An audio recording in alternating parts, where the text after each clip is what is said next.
Sorry. Good morning. The November 5th, 2025 meeting of the Board of Estimates is now called to order. The board continues to meet in a hybrid format. For those here in person, please take a moment to silence your phones and other electronic devices. For those attending virtually, if you desire an opportunity to speak, we ask that you please keep yourself on mute until the chair recognizes you. When you are called upon, please announce your name and organization and speak loudly and clearly as you present. At this time, I would ask our clerk, Celeste Amato, for any corrections, additions, and noted abstentions for today's agenda. Thank you, Mr. President, and good morning, everyone. This morning, we have no corrections to note for the agenda, and we have no walk-ons. We have two deferrals, SB 25-13957. This is from the Department of Housing. Report approved emergency procurement application for KCI fiscal year 2026 for $12,968,688. This item has been deferred until November 19th at the request of the Comptroller. SB 25-13996, Department of Planning, transfer of funds for $1 million. This item has been deferred at the request of the agency. We have no withdrawals to note today. We have no protests to note today, and the following items will be on the non-routine agenda. SB 25-13758 for the Department of Audit's biennial performance audit of the Mayor's Office of Employment Development for fiscal years ending June 30, 2023 and June 30, 2022. SB 25-13538, Department of Audit's biennial performance audit of the Baltimore City Department of General Services for fiscal years ending June 30, 2024 and June 30, 2023. SB 25-14101 for the Bureau of Budgets, carryover of unexpected appropriations from fiscal year 2025 to fiscal year 2026 for $12,968,688. And SB 25-13764, Bureau of Procurement, unauthorized procurement for Browns Enterprises Incorporated for $97,447. We have the following abstentions to note this morning. City Administrator Faith Leach is abstaining on SB 25-14001, Mayoralty Consultant Agreement, Elevated Development Concepts, LLC. The Honorable President Zeke Cohen has no abstentions to note this morning. The Honorable Comptroller Bill Henry is abstaining on all travel requests and travel reimbursements, and is also abstaining on SB 25-14018, DHR, Personnel Position Classification. City Solicitor Ebony Thompson has no abstentions to note this morning, and Director of Public Works Matthew Garbark has no abstentions to note this morning. We also do not have any no votes on the routine agenda to note in this opening statement. And that concludes the opening statement, Mr. President. Thank you. Thank you, Madam Clerk. At this time, I ask for a motion to approve and adopt the opening statement as read by the clerk. So moved. Second. It's been moved and properly seconded. All those in favor say aye. Aye. Those opposed say nay. The opening statement has been adopted. I now direct the board members' attention to the memorandum from my office dated November 5th, 2025, identifying matters to be considered as routine agenda items together with any corrections, additions, abstentions, and no votes that have been noted by the clerk. I will entertain a motion to approve all the items contained on the routine agenda. So moved. Second. It's been moved and properly seconded. All those in favor of approving the items on the non-routine agenda, please say aye. Aye. Those opposed say nay. The ayes have it. The routine agenda has been adopted. Seeing no further questions, we will now move to the non-routine agenda. The first item on the non-routine agenda is SB 25-13758 from the Department of Audits. This is a request to note the biennial performance audit of the Mayor's Office of Employment Development. On behalf of Audits, we have City Auditor Josh Pash. Mr. Pash, the floor is yours. Good morning, Mr. President, Ms. City Administrator, Mr. Comptroller, honorable board members. My name is Josh Pash. I'm the City Auditor, and I am here to present the biennial performance audit for the Mayor's Office of Employment Development. Next slide. Next slide, please.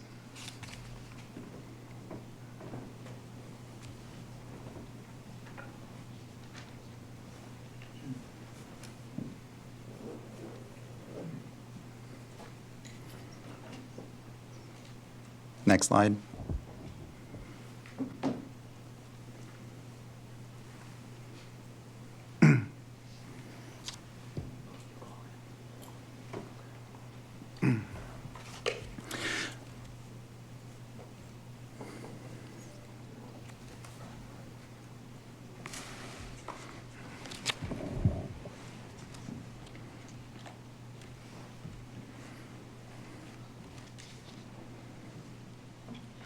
Okay, I will go over the audit objective and scope. The risks we identified for review, our audit methodology, background information, our findings, and the implementation status of the prior findings, and take any questions. Next slide.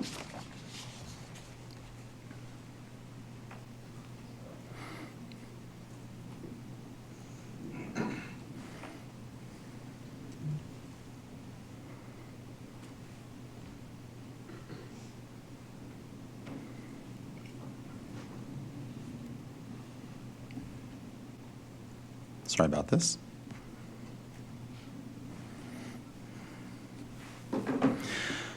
Okay, next slide, please.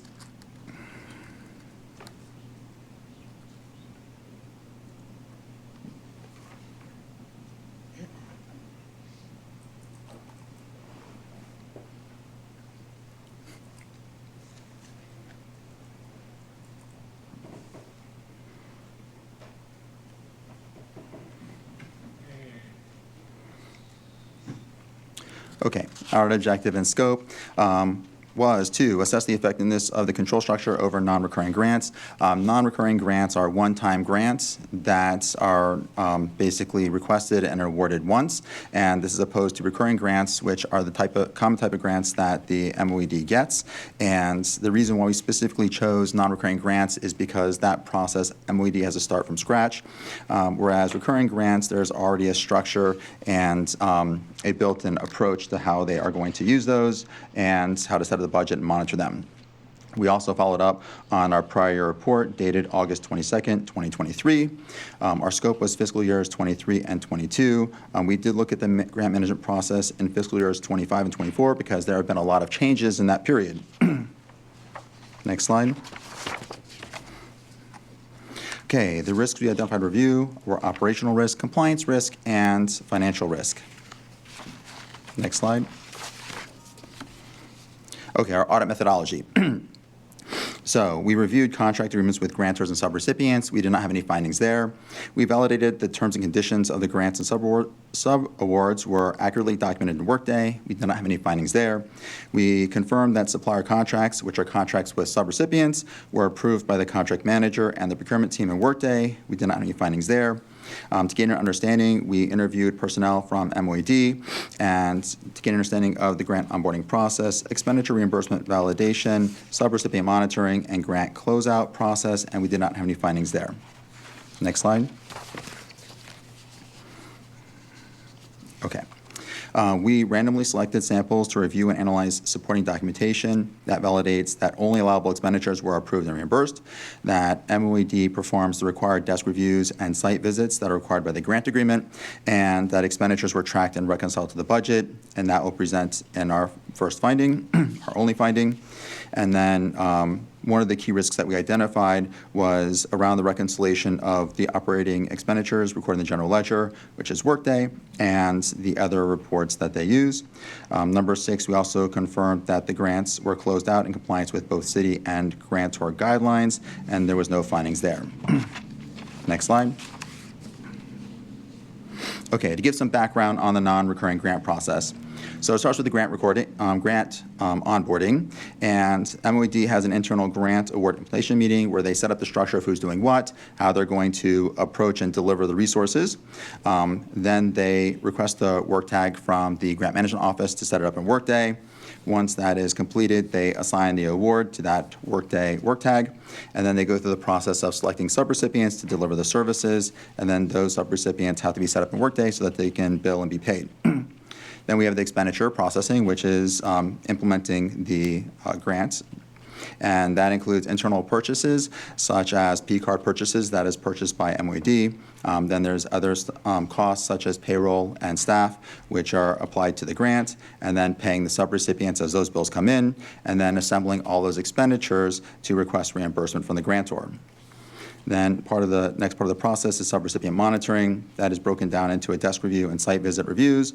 The desk review is their review of performance reports and budgetary analysis. That is usually done remotely by submission of reports. And then the site visits is to basically boots on the ground to make sure things are operating as they're supposed to be operating. And those are either performed by MOED, and some are outsourced to an organization, Blue Ops. Next slide. Okay, other parts of the process, grant reporting. So the fiscal reporting involves a grant roll-up spreadsheet and a quarterly status report. The grant roll-up spreadsheet is where they track the expenditures and revenues related to that grant, and then the quarterly status report is a compilation of the revenues and expenditures that they use to request reimbursement from the grantor. And then there's also non-fiscal programmatic reporting, which is reporting on the program's activities. Then there's the grant closeout process. There's a closeout process in Workday and outside of Workday. In Workday, they make sure that all the cost reimbursements have been completed, and then they make a reconciliation of revenues and expenditures. Basically, accounting principles require that each grant has revenues and expenditures balance out to zero. Then there's the closeout outside of Workday. Again, they have to do that reconciliation with the following reports. They prepare the final QSR to bill the grantor, and then they reconcile that with entries in Workday and the grant roll-up spreadsheet to make sure everything is consistent. And then they prepare a closeout package sent to the grantor as required by the grant agreement. And then any programmatic reports are prepared and submitted through the Maryland Workforce Exchange. Next slide. Our one finding is that MOED did not reconcile the quarterly status report, which is used to bill the grantor, with the operating expenditures general ledger, which is our system of record. So prior to September of 24, MOED did not perform the reconciliation of the QSR sent to grantors with the general ledger, and this reconciliation process is a critical control to validate that the accuracy and completeness of expenditures recorded in the general ledger. Why is this important? Is without this reconciliation, all billable expenditures may not be charged to the grant, which may result in over underspending or over and under receipt of funds. Next slide. Okay, we looked into the causes. So MOED does not have standard operating procedures requiring and specifying this reconciliation process. They don't have job aids, which could be used for consistent application and making sure the reconciliations include all components. And looking at the reconciliation process during our audit, they did not have a structured methodology to consistently identify and document corrective actions throughout the grant period. It wasn't done consistently and regularly. Next slide. Our recommendation is that MOED ensure that these QSRs are reconciled with the operating expenditures general ledger, and to review the existing SOPs and policy procedures to reestablish, as I mentioned before, they did have an informal process, or they do have an informal process to do the reconciliation, and to set the expectations for this reconciliation, and also to create relevant job aids to facilitate that process. Next slide. Okay, moving on to the prior year findings. And the prior year audit objective was to determine whether MOED has effective processes, controls, and monitoring over the local hiring contracts and reporting, basically compliance with the local hiring law. And our prior year finding was they did not have a process to take action against subcontractors and contractors that don't meet the 51% local hiring agreement. They did not have a strong process to make sure that there were all contracts of the city that are required the 51%. What they did as a backup was they were tracking BOE minutes to identify any city contracts that were subject to the law and to identify those. And this was a backup process in case the agency or procurement did not notify them that a contract with the requirement was being let. Next slide. Okay, more background. They work at two levels. One is the agency level and one is the citywide level. So at the agency level, MOED reports noncompliance twice per year to agencies and directs the agencies to follow up with the vendor. The agencies have the contract with the vendor. Noncompliance is reported to the agencies on a contract-by-contract basis, and the agencies are directed to work with the non-compliant vendors to get to compliance. And then after MOED notifies the agencies, there's no further action by MOED taken until the next meeting. At the citywide level, the way that the local hiring law is written, there are terms that make it difficult or even impossible to implement enforcement of this. So in order to report to the BOE, the criteria in the law basically requires that an intentional violation has been noted to act. Intentional violation from legal terms is an extremely high bar to meet, and therefore basically makes enforcement ineffective. Next slide. Okay, implementation status. So the prior recommendation was to review and follow up with vendors on deficiencies in meeting the 51% hiring requirements. So that is the two stages, the agency level and the citywide level. To report deficient vendors to the BOE, which would be an ad hoc reporting so that the BOE is aware of it without the formal reporting, and then to evaluate other methods to improve compliance. What the MOED had done is they met with the BOE staff in the comptroller's office, and they made an agreement that they would submit ad hoc reports as necessary to escalate non-compliant vendors to the attention of the BOE. And then as of September of 2025, there had been no ad hoc reports of noncompliance sent to the BOE, and as a result, we were not able to test the effectiveness of this process. Next slide. Other recommendations, to monitor and make sure meetings are conducted with the contractors within 2 weeks of the contract award. Basically, the requirement is that once a contract is let, the vendor meets with MOED and makes a plan to effect and comply with the 51% law. MOED has put in processes and controls over that, and so that prior recommendation was implemented.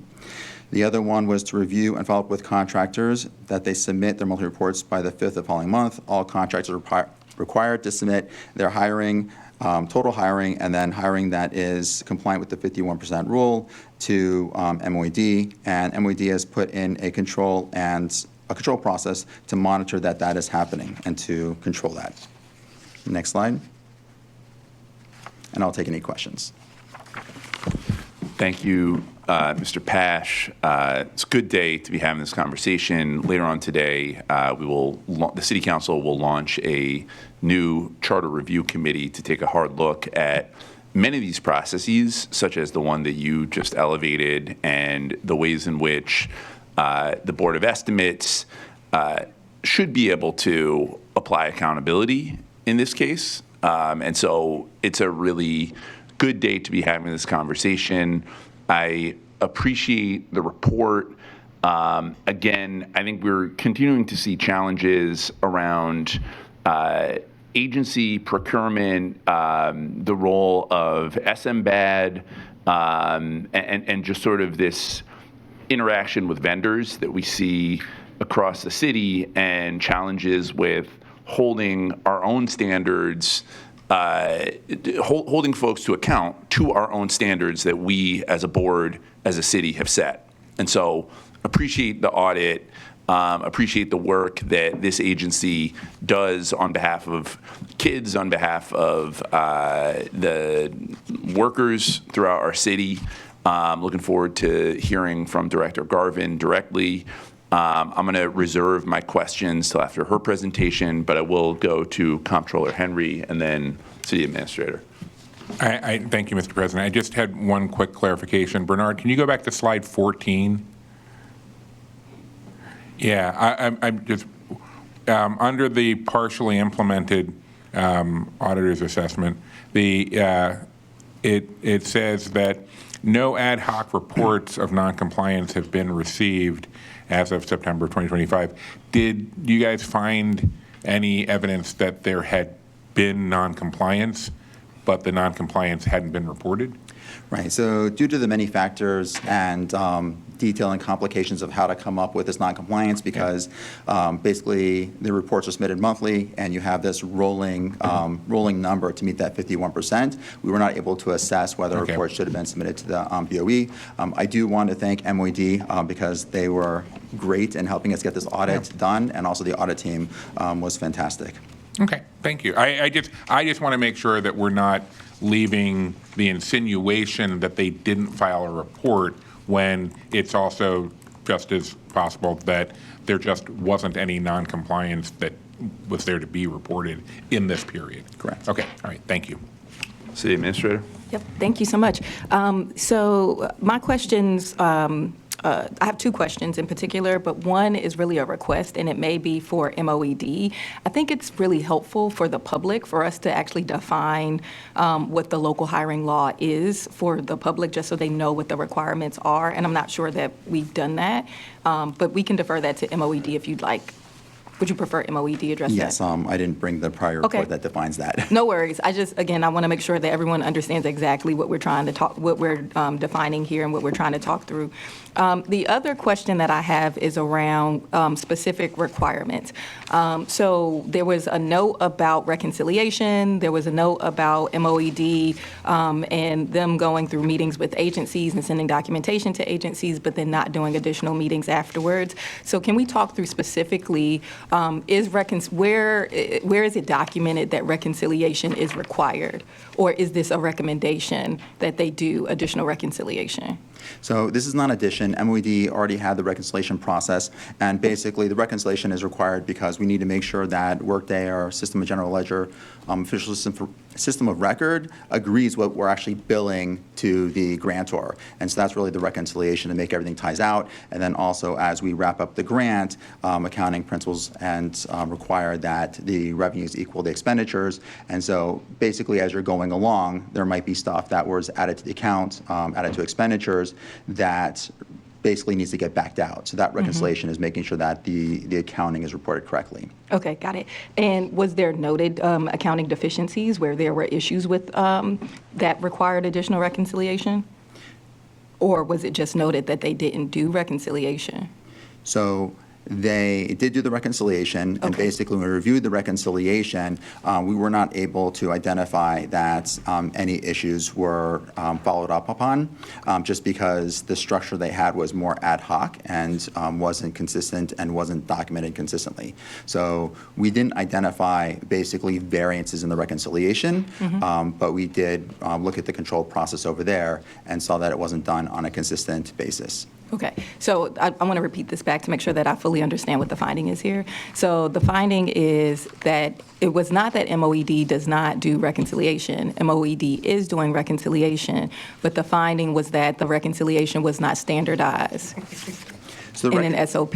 Right, so the reconciliation was not in the SOP. It's not, right. And it wasn't effective. Okay. Basically, in order to be effective, they'd have to reconcile the different components and then follow up on any reconciling items. If there's issues or follow-up questions, to basically document that and show that they followed upon that. And we weren't able to identify if that was done because of the way that it was structured. Okay, so they completed the reconciliation, but then they did not follow up. They didn't actually reconcile the documents. Right. They didn't make changes post-reconciliation. Right, so yes, right. So you couldn't follow the reconciliation, and as you said. Got it, thank you. Thank you, Madam Administrator. Other questions for the auditor? Hearing none. Thank you, Mr. Pash. Director Garvin from the Mayor's Office of Employment Development, come on up. Hello, good morning, members of the board. I'm Matt Garvin. I'm the director of MOED. First of all, I want to say thank you to the audit team for their patience and collaboration as we gathered all the appropriate documentations for the audit and also for the recommendations. I have with me my two colleagues who are going to do the presentation. I'll allow them to introduce themselves. One is the manager of our local hiring law department, and the other is our CFO. Would you like for me to give the definition of local hiring now, or? Yes, I think that would be helpful. So the local hiring law applies to all city contracts that are $300,000 or more, or any city project that has a subsidy that's over $5 million or more, like a TIF or a pilot. So those are the basic requirements of who is applicable to as far as a contractor. It requires that 51% of all of new hires need to be Baltimore City residents. So if they are hiring people new, 51% need to be Baltimore City residents. There are also certain reporting requirements. So they are required to meet with us within 2 weeks of the contracts being awarded and have an employment analysis. And then after the analysis, they have to post with MOED for 7 days prior to posting to any other, job board, et cetera. Additionally, they're required to turn in monthly reports about if they hired anyone new. Oftentimes you get a 0 because not everyone hires someone new, but if they hire someone new, they also provide information about who that person is and their address, and those are the main requirements of the law. Okay, thank you.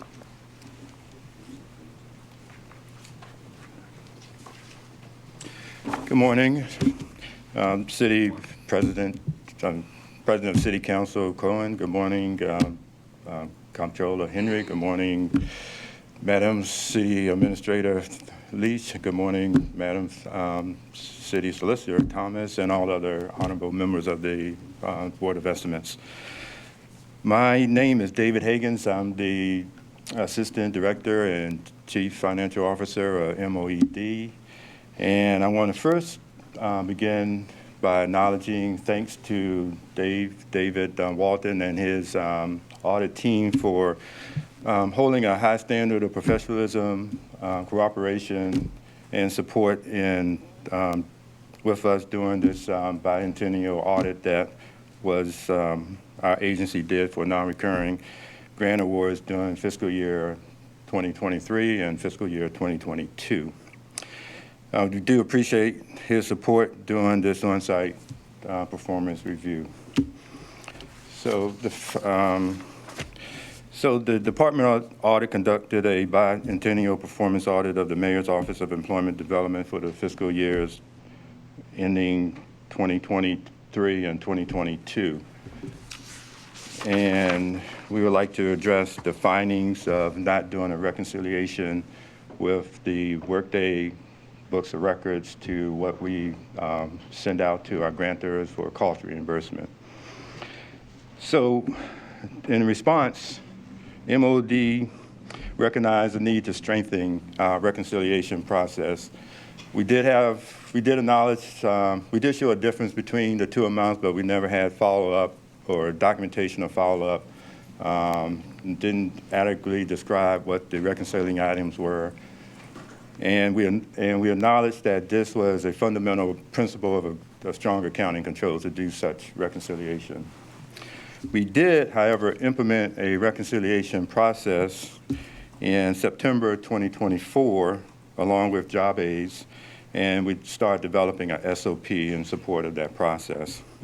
So that process is still in place. What we do intend to do is to review our SOP to make sure that it's relevant for today's purpose and make sure that it allows us to do a thorough job in reconciling our book of records, which is Workday, to our cost reimbursement reports to our external grantors. And I think the next slide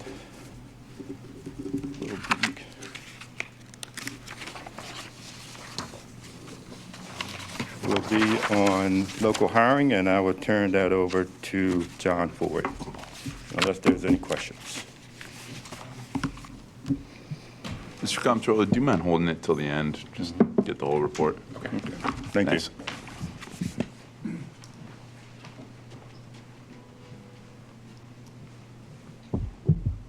Good morning, Honorable Board.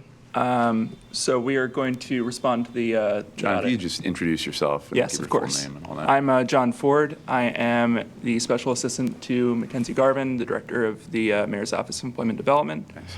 And I manage the city's local hiring law administration team from MOED.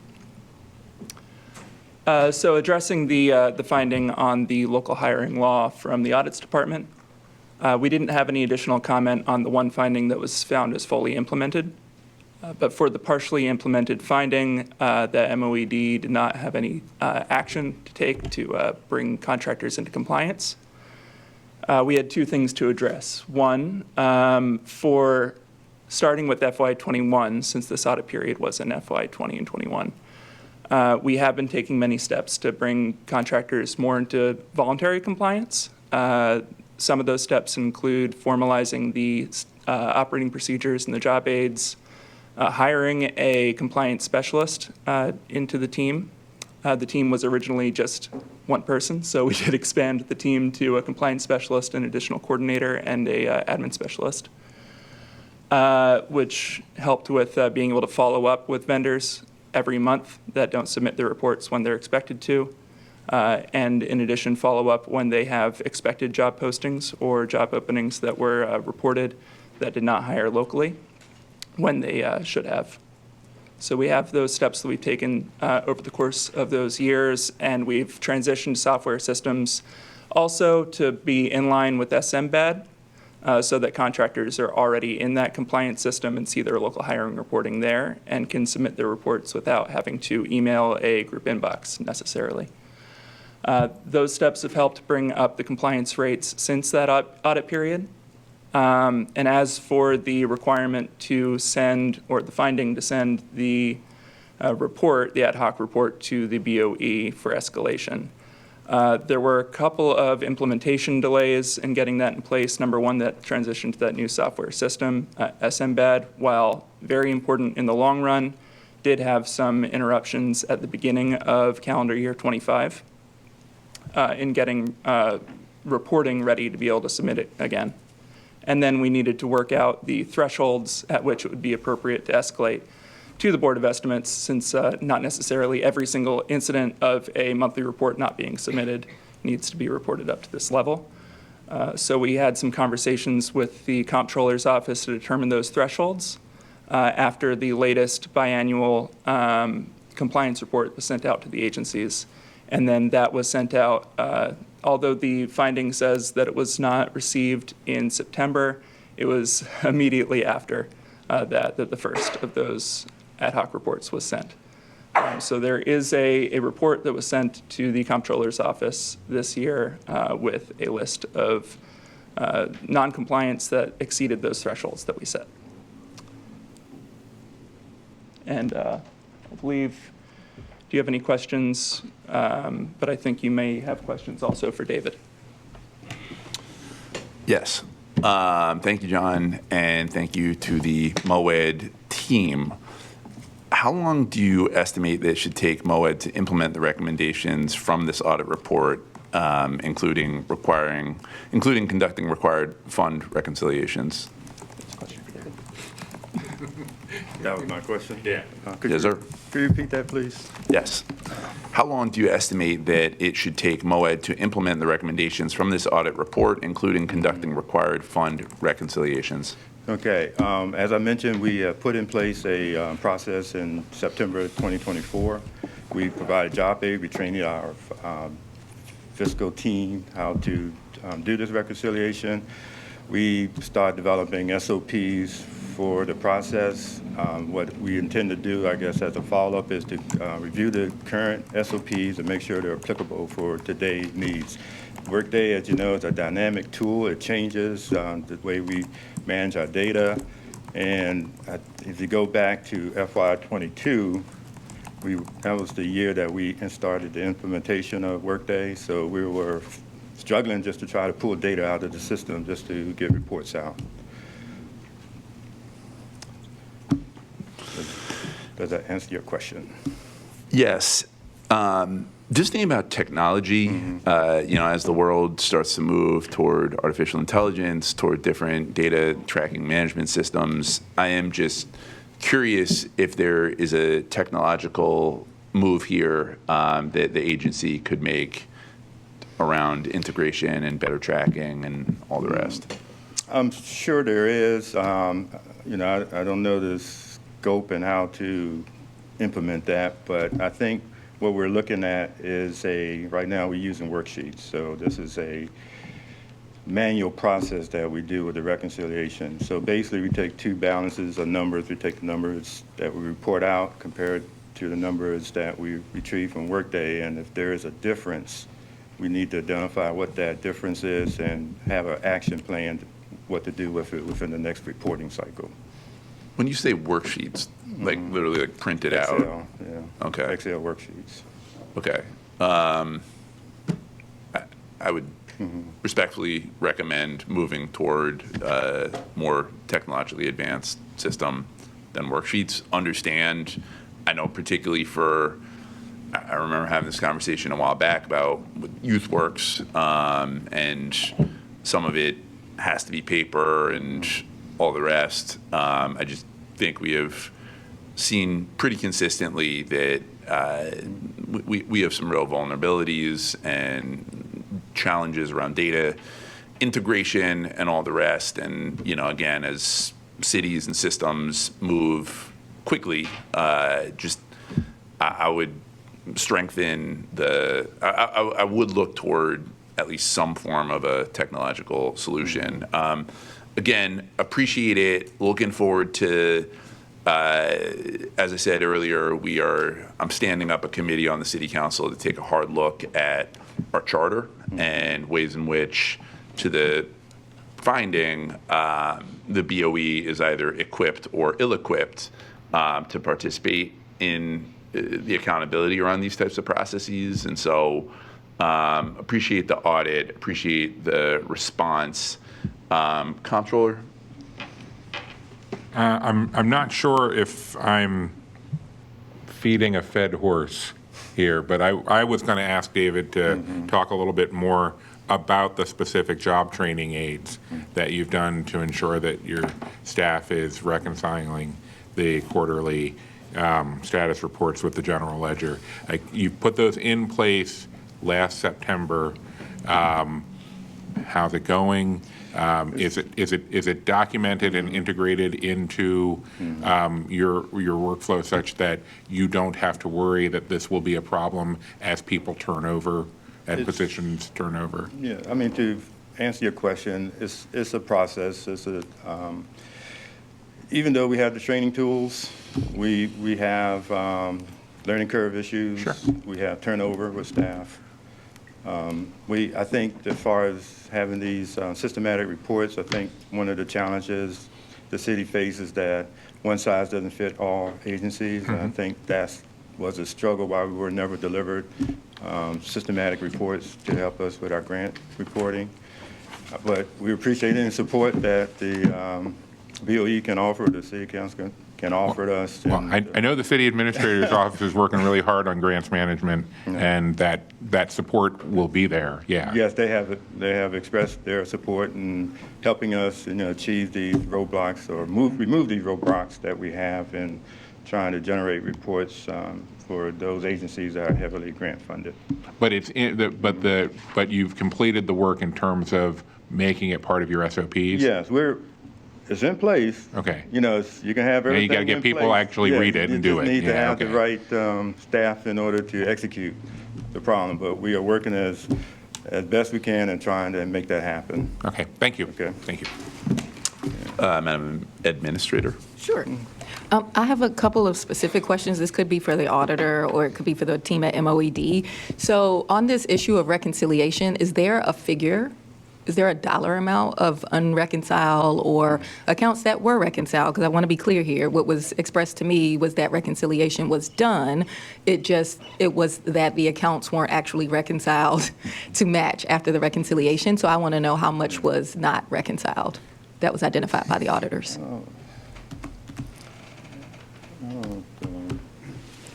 And what percentage of non-recurring grants were not reconciled? So we only found one immaterial reconciling item that wasn't reconciled. We don't usually report on immaterial items, Right. which is why I didn't say that. And it was just that one that we found during our review. Got it. Do you know how much it was for? I do not know off the top of my head, but I can circle back around with you. Okay, thank you. My other questions are actually for local hiring. How many vendors is MOED responsible for monitoring for the local hiring requirements? I could follow up with an exact number. I don't have that off the top of my head, but it is for every contract across the city that's for more than $300,000, which is not just capital construction, it's also software procurement, it's also professional services. So it's a good number. It's in the hundreds. I would have to give Okay. you a report after this. Okay, Mac, do you have any idea? We're talking 500, 300? Hundreds, it's Okay. several hundreds. It's a significant amount. Yes. Okay, and you all are using a system to track those contracts? We are. Starting with December of last year, we're starting to use B2G now, Okay, which yes. is the same system that SMBAT is in. Got it. That's great. So if you don't know the number, I'm assuming you also don't know the dollar value. No, I don't have the Okay. exact dollar value. It's probably like hundreds of millions. It is in the hundreds of millions, yes. Okay, got it. And I think that is it. I just wanted to be able to paint for the folks that are watching at home the volume of contracts that MOED is responsible for monitoring, and the volume of contracts that are coming through this body. So thank you for that. Yes, of course. Thank you very much. Any other questions?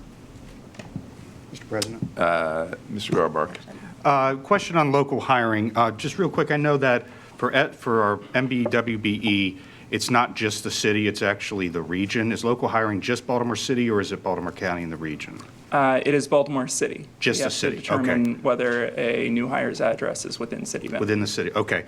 And what happens if, let's say, a vendor tries to hire someone and no one applies, or they're not the most qualified? Do you take that into consideration, or is there a waiver or anything that you issue? We do. One of the qualifications for a waiver of the 51% requirement is demonstrating a good faith effort to hire that 51%, which they could do by sharing the job posting with MOED, distributing to our career centers, showing that they had job postings in the city, et cetera. Okay, so I imagine that most of our vendors, I mean, like I think it was reported, the standard is pretty high if there's just an egregious flaunting of the law. Most people, it sounds like most of our vendors, the vast majority of our vendors are at least making a good faith effort to comply. Yes. Okay, thank you. Thank you, Mr. Garbark. City Administrator. Yes. And my last question was about the law itself. So if I'm not mistaken, the law requires that violations be proven intentional. Can we talk about how you prove intentionality? I cannot. Mr. Comptroller. It was intentionally put into the law that way because there was not the political will at the time to make it something that could easily be enforced. Got it. And as a follow-up to that, and this may have been a part of the conversations with the Comptroller's office, so I'm assuming that in the engagement with the Comptroller's office, where you all were kind of negotiating the threshold by which you would send non-compliance, it was to address this issue of intentionality, so it is kind of coming up with a ad hoc definition of what would actually Right. meet that threshold. So we, since we can't ascribe intentionality or intent behind the objective numbers of, let's say, for example, 12 months out of 12 months in the previous fiscal year missing reports, when we send monthly notifications every missing report. Instead, we focused on that level of egregiousness in order to kind of account for that and send that to the board. Got it. And another follow-up here. So the agreement with the Comptroller's office was around missing reports. So vendors that were not submitting their monthly reports, not necessarily intentional violations of the 51%. Yes, not necessarily. Both of those things could end up, well, not necessarily the intentionality part, but not having the 51% threshold or missing their monthly reports could both get onto that non-compliance list. Got it. All right. I have some ideas for the Comptroller. Ooh, the Comptroller has some ideas also. I look forward to the robust discussion. Yes, great. Thank you both. Other folks, questions for the auditor or for MOED? Seeing and hearing none, this item, Mac? I had one additional comment in terms of the reconciliation. I just wanted to clarify that it is Excel, and so there's formulas in Excel. I just wanted to make sure that it's technology. There could be more advanced technology, but it's not just paper worksheets. I just want to make sure that we're clear. And then the last thing, in terms of the local hiring law, I just wanted to highlight that when this law came into place, I think over a decade ago, it was just a law. MOED had to create the rules and regs, the working group of all the agencies to come together to institutionalize the law across the city, to procure all of the different technology we use to track it, to build out the team over 10 years. So I'm really proud, even with this audit, that there weren't a significant amount of findings, because there are literally thousands and thousands of pieces of paper. So I'm really proud of that. I think we're ripe to look at the law and see, because we're sort of vacillating between effectiveness of the law and controls. And I think the reason that we're able to provide all of this data about how effective the law is because we have a lot of controls in place, and we can tell you exactly to the T, how many pieces of paper, how many people we've met with, and now I think it's appropriate to talk about effectiveness. Great. Well, the city council president or his representative would love to be part of those conversations as well. Thank you, Director Garvin. Thank you, Mr. Pash. Thank you to the team. This item is noted.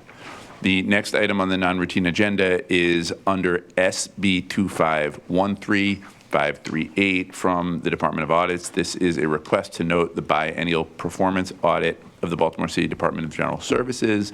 On behalf of audits, we have City Auditor Josh Pash. Mr. Pash, the floor is yours again. Thank you.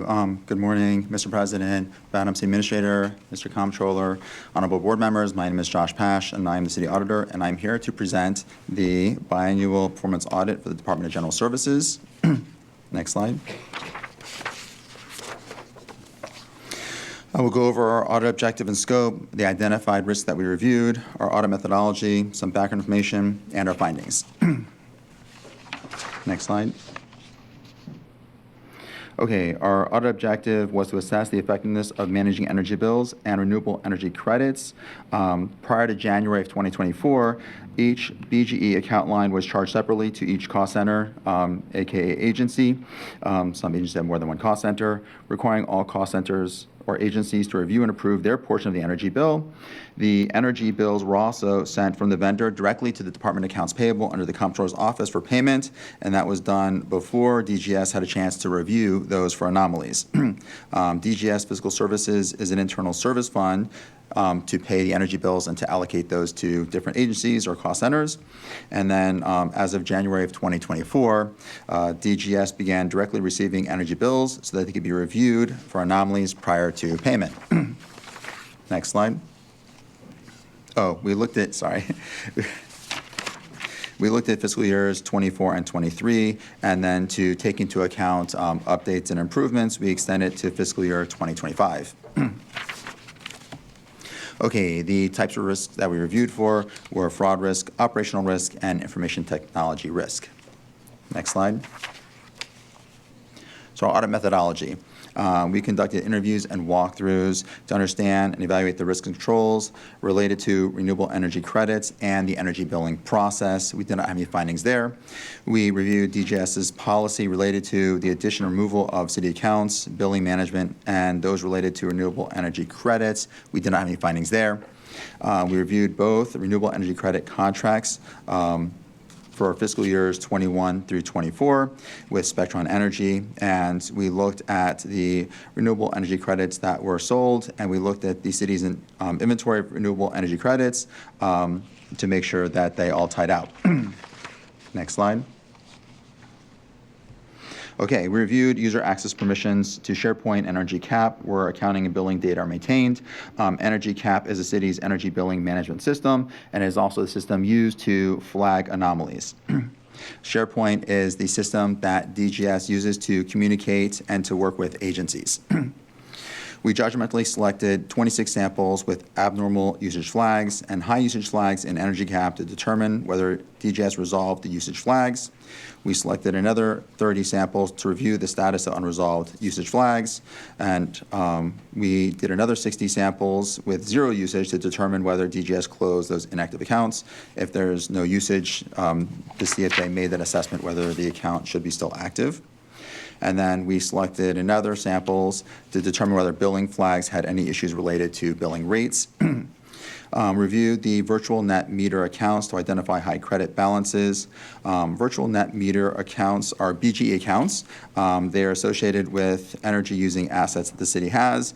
And those assets are, the energy comes from the Perryman Generating Station solar generating units.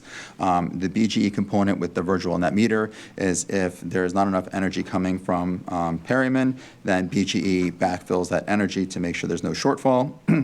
So typically the virtual net meters have a zero usage, and Energy Cap uses the zero as a baseline to identify if there are anomalies. Next slide.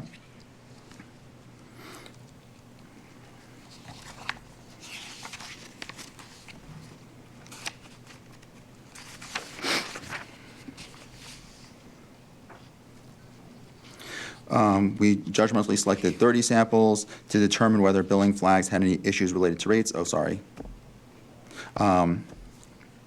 Reviewed number 10. Okay. We reviewed all 44 accounts added to Energy Cap during the audit period to make sure that those were for legitimate city facilities. All additions were proper. And then number 11, we matched the assets in Energy Cap to the facility asset list and reviewed the responses to DGS's request. DGS's process to confirm energy assets with different agencies, and reviewed that process there. For the virtual net meter accounts, there was one finding. For the accounts added to Energy Cap, there was another finding, which was also the same finding, with matching the assets in Energy Cap to the facility asset list. Okay, next slide. Okay, our first finding. The city has significant high dollar credit account balances, which will take a large number of years to recoup. The city has 176 accounts that are associated with the virtual net meters. As we mentioned before, virtual net meters don't provide energy unless the Perryman solar generating system is unable to meet demand. So they typically have a zero energy balance, and then Energy Cap would flag any of those that have anomalies. Next slide. So during our review, working with DGS, there was over $1 million identified in disputed charges. This amount is of July of 2025. We looked at 22 accounts which had credits received above $10,000, and those 22 accounts made up 45% of the $1 million. And I will show on the next slide the calculation to time to recover those amounts up to 195 years. If no credits are actually refunded with money, or they're not transferred to another BGE account that the city has with them. And this includes disputed charges, which a credit had not been yet issued as of the time of July of 2025. Okay, next slide. Okay, so we listed the 22 accounts that have credits on those accounts. These are virtual net meters, which are expected to have a zero usage balance. So for instance, the first one, there is a $13,000 credit balance. The charge against that account is about $21 a month. That is a BGE charge for the delivery infrastructure, so zero usage, but we have that infrastructure charge, such as the charge that they charge for a gas line. And then basically doing the math, 642 months or 54 years if we're applying the $13,000 at $21 per month. Next slide. And here's the rest of the 22 accounts. Next slide.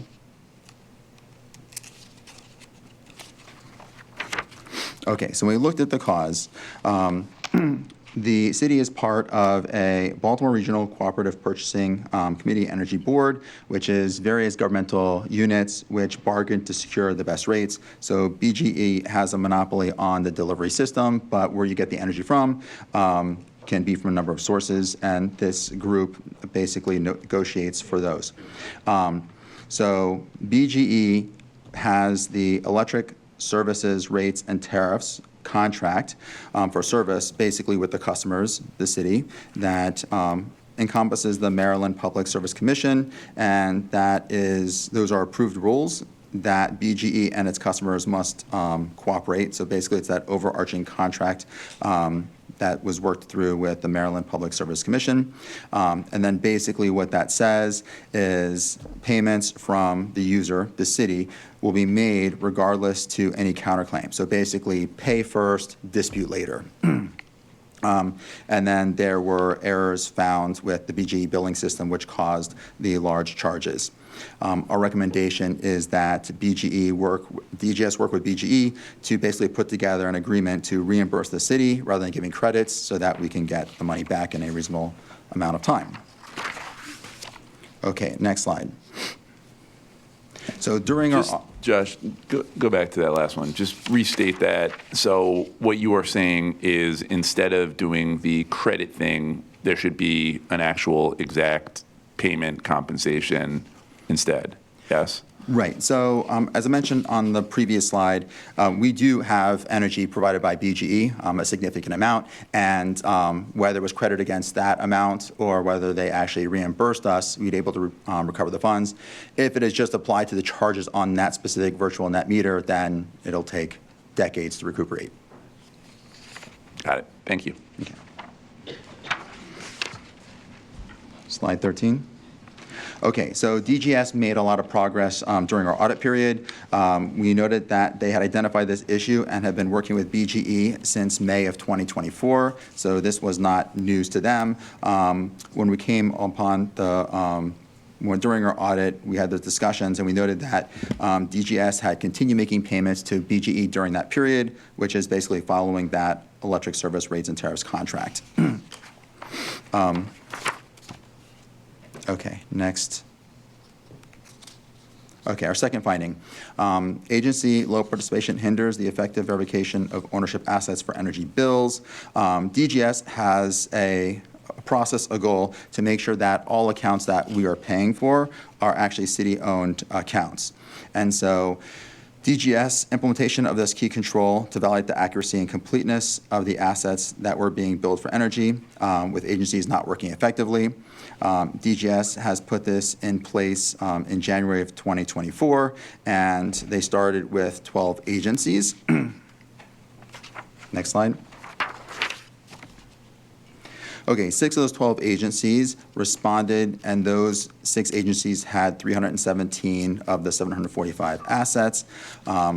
During that review of those 6 agencies, DGS identified 6 assets across 2 agencies that belong to 3 non-city entities. The 2 agencies were Department of Public Works and the Parking Authorities of Baltimore City, so the control is working.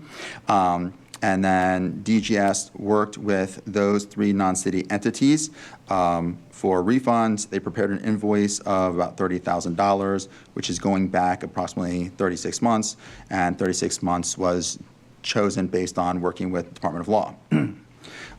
The 3 entities were Otis Warren Management Company, Park Ops Holding, and DGS, as of our last communication, was working with Department of Real Estate to identify the 3rd. Okay, the 6 agencies that did not respond were responsible for 428 of the assets. And without the agency identifying whether the assets in Energy Cap belong to them or the city could be paying for non-city energy bills, which wasn't the case of those 3 non-city entities. So looking at the cause, DGS put the control in place. They were working the control.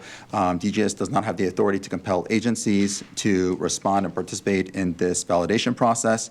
And our recommendation is to escalate it to the city administrator to develop and enforce the policy that requires agencies to respond to DGS's request for this cost center verification. As noted, we did have money that was able to be recouped through this process. Next slide. Okay, to break down, here are the 12 agencies that DGS submitted to. The first 6 responded, and those are assets by agency. And then the next 6 did not formally respond, and those are the assets by agency.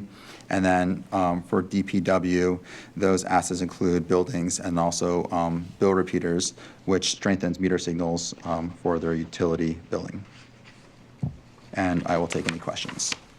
Thank you, Mr. Pash. I'm going to, again, reserve my questions until we hear the agency response, but hearing and seeing none, I will, first off, thank you for the audit findings. On behalf of DGS, we have Deputy Director Terrell Chesson. Deputy Director, the floor is now yours. So going on that last comment, I do want to thank DGS. We could not have completed the audit, had all this information without their help, and then the audit team worked diligently to prepare this report. So it was a joint effort, and we appreciate everyone's cooperation. Thank you.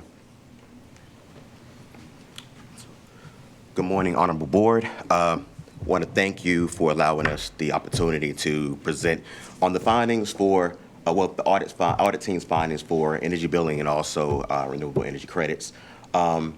Julia Callows, which is my Chief of Energy, she will provide details and recommendations and also what we've done so far. I do want to say thank you to the audits team for your partnership and for once again allowing us to improve on operations, whether it be for a current process or the start of a new process. It allows us to be stronger and to do what we do better and be more sustainable. So thank you.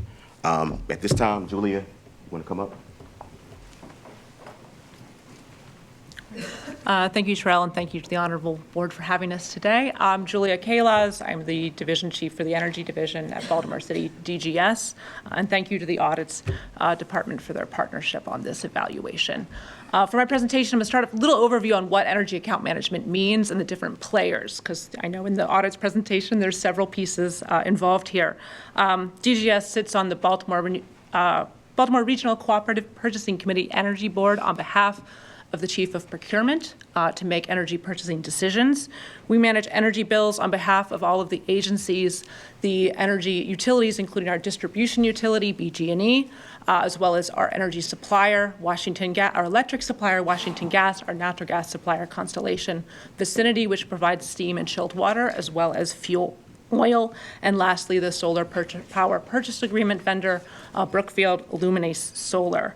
We also track building energy use by site and by meter in our software Energy Cap, and we manage monthly flags of the utility bill looking for a various number of errors, and we benchmark performance to the Energy Star portfolio manager in compliance with the Climate Solutions Now Act's Maryland Building Energy Performance Standard on behalf of all of the agencies.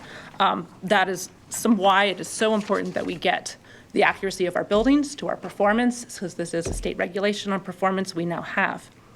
We also manage renewable energy credits from the Back River Solar PV plant.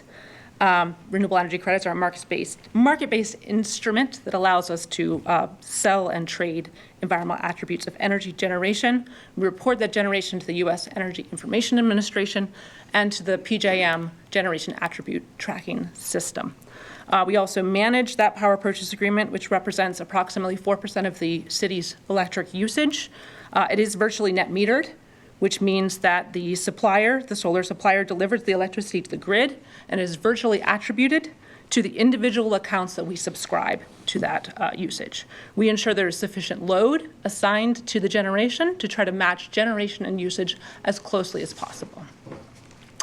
In July 2023, the city started using an internal service fund to manage budget payments through DGS. Prior to that, it was managed, I wrote here Department of Finance, but it was, I believe, the Comptroller's Office and BAPS. In January 2024, that responsibility for processing the energy bills transferred to the Energy Division within DGS.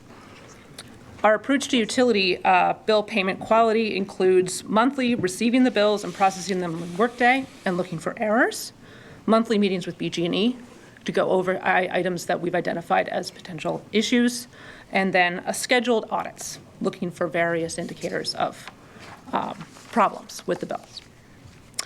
There are two primary findings we wanted to respond to. One, the significant high dollar credit account balances, and agency low participation in the verification of assets. For the first one, for any individual account, the city pays BGE for distribution of energy, and either BGE or our electric supplier for the supply of that electricity.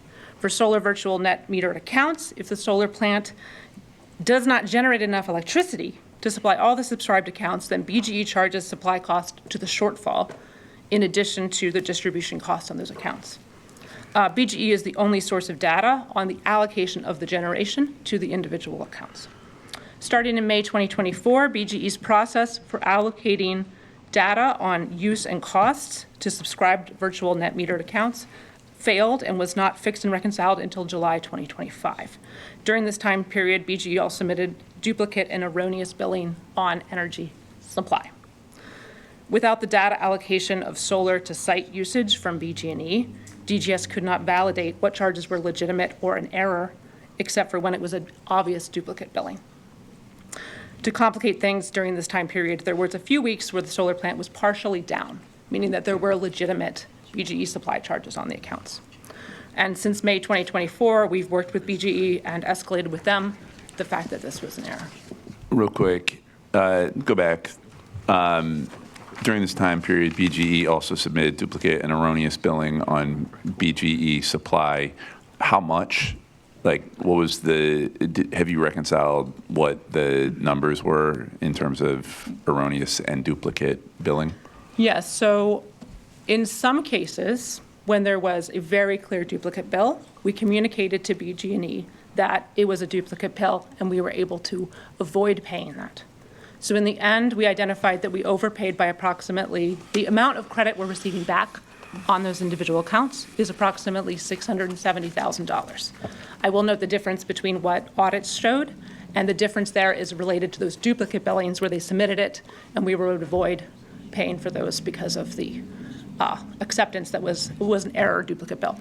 Okay, but $670K is, to the best of your knowledge, the missed, duplicate, erroneous. That's the overpayment that we will be receiving back from BG&E. Understood. I'm going to ask about how that repayment is going in a minute, but please Yes. proceed. But hopefully sooner than 195 years. Yes, yes, yes, you know. I want to see it, and I want to see it soon.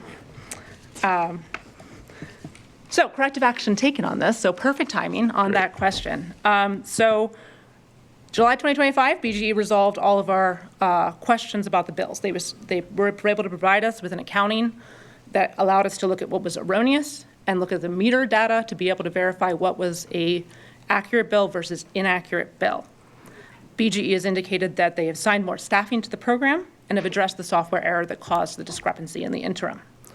To avoid future balances, we're continuing our meetings with BGE as this is a topic, and we are in touch with BGE on a regular audit to identify excessive balances in the future.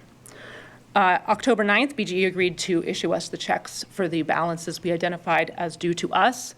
We have already received most of those checks in the mail in the last week, and we're now currently reconciling, making sure that the amounts per check match what we expected to see. And then if there is any discrepancies, we'll escalate that back with BG&E.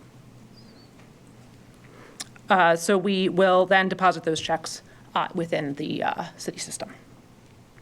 And we are hoping this will all be completed by the end of November, including getting the money back in our accounts.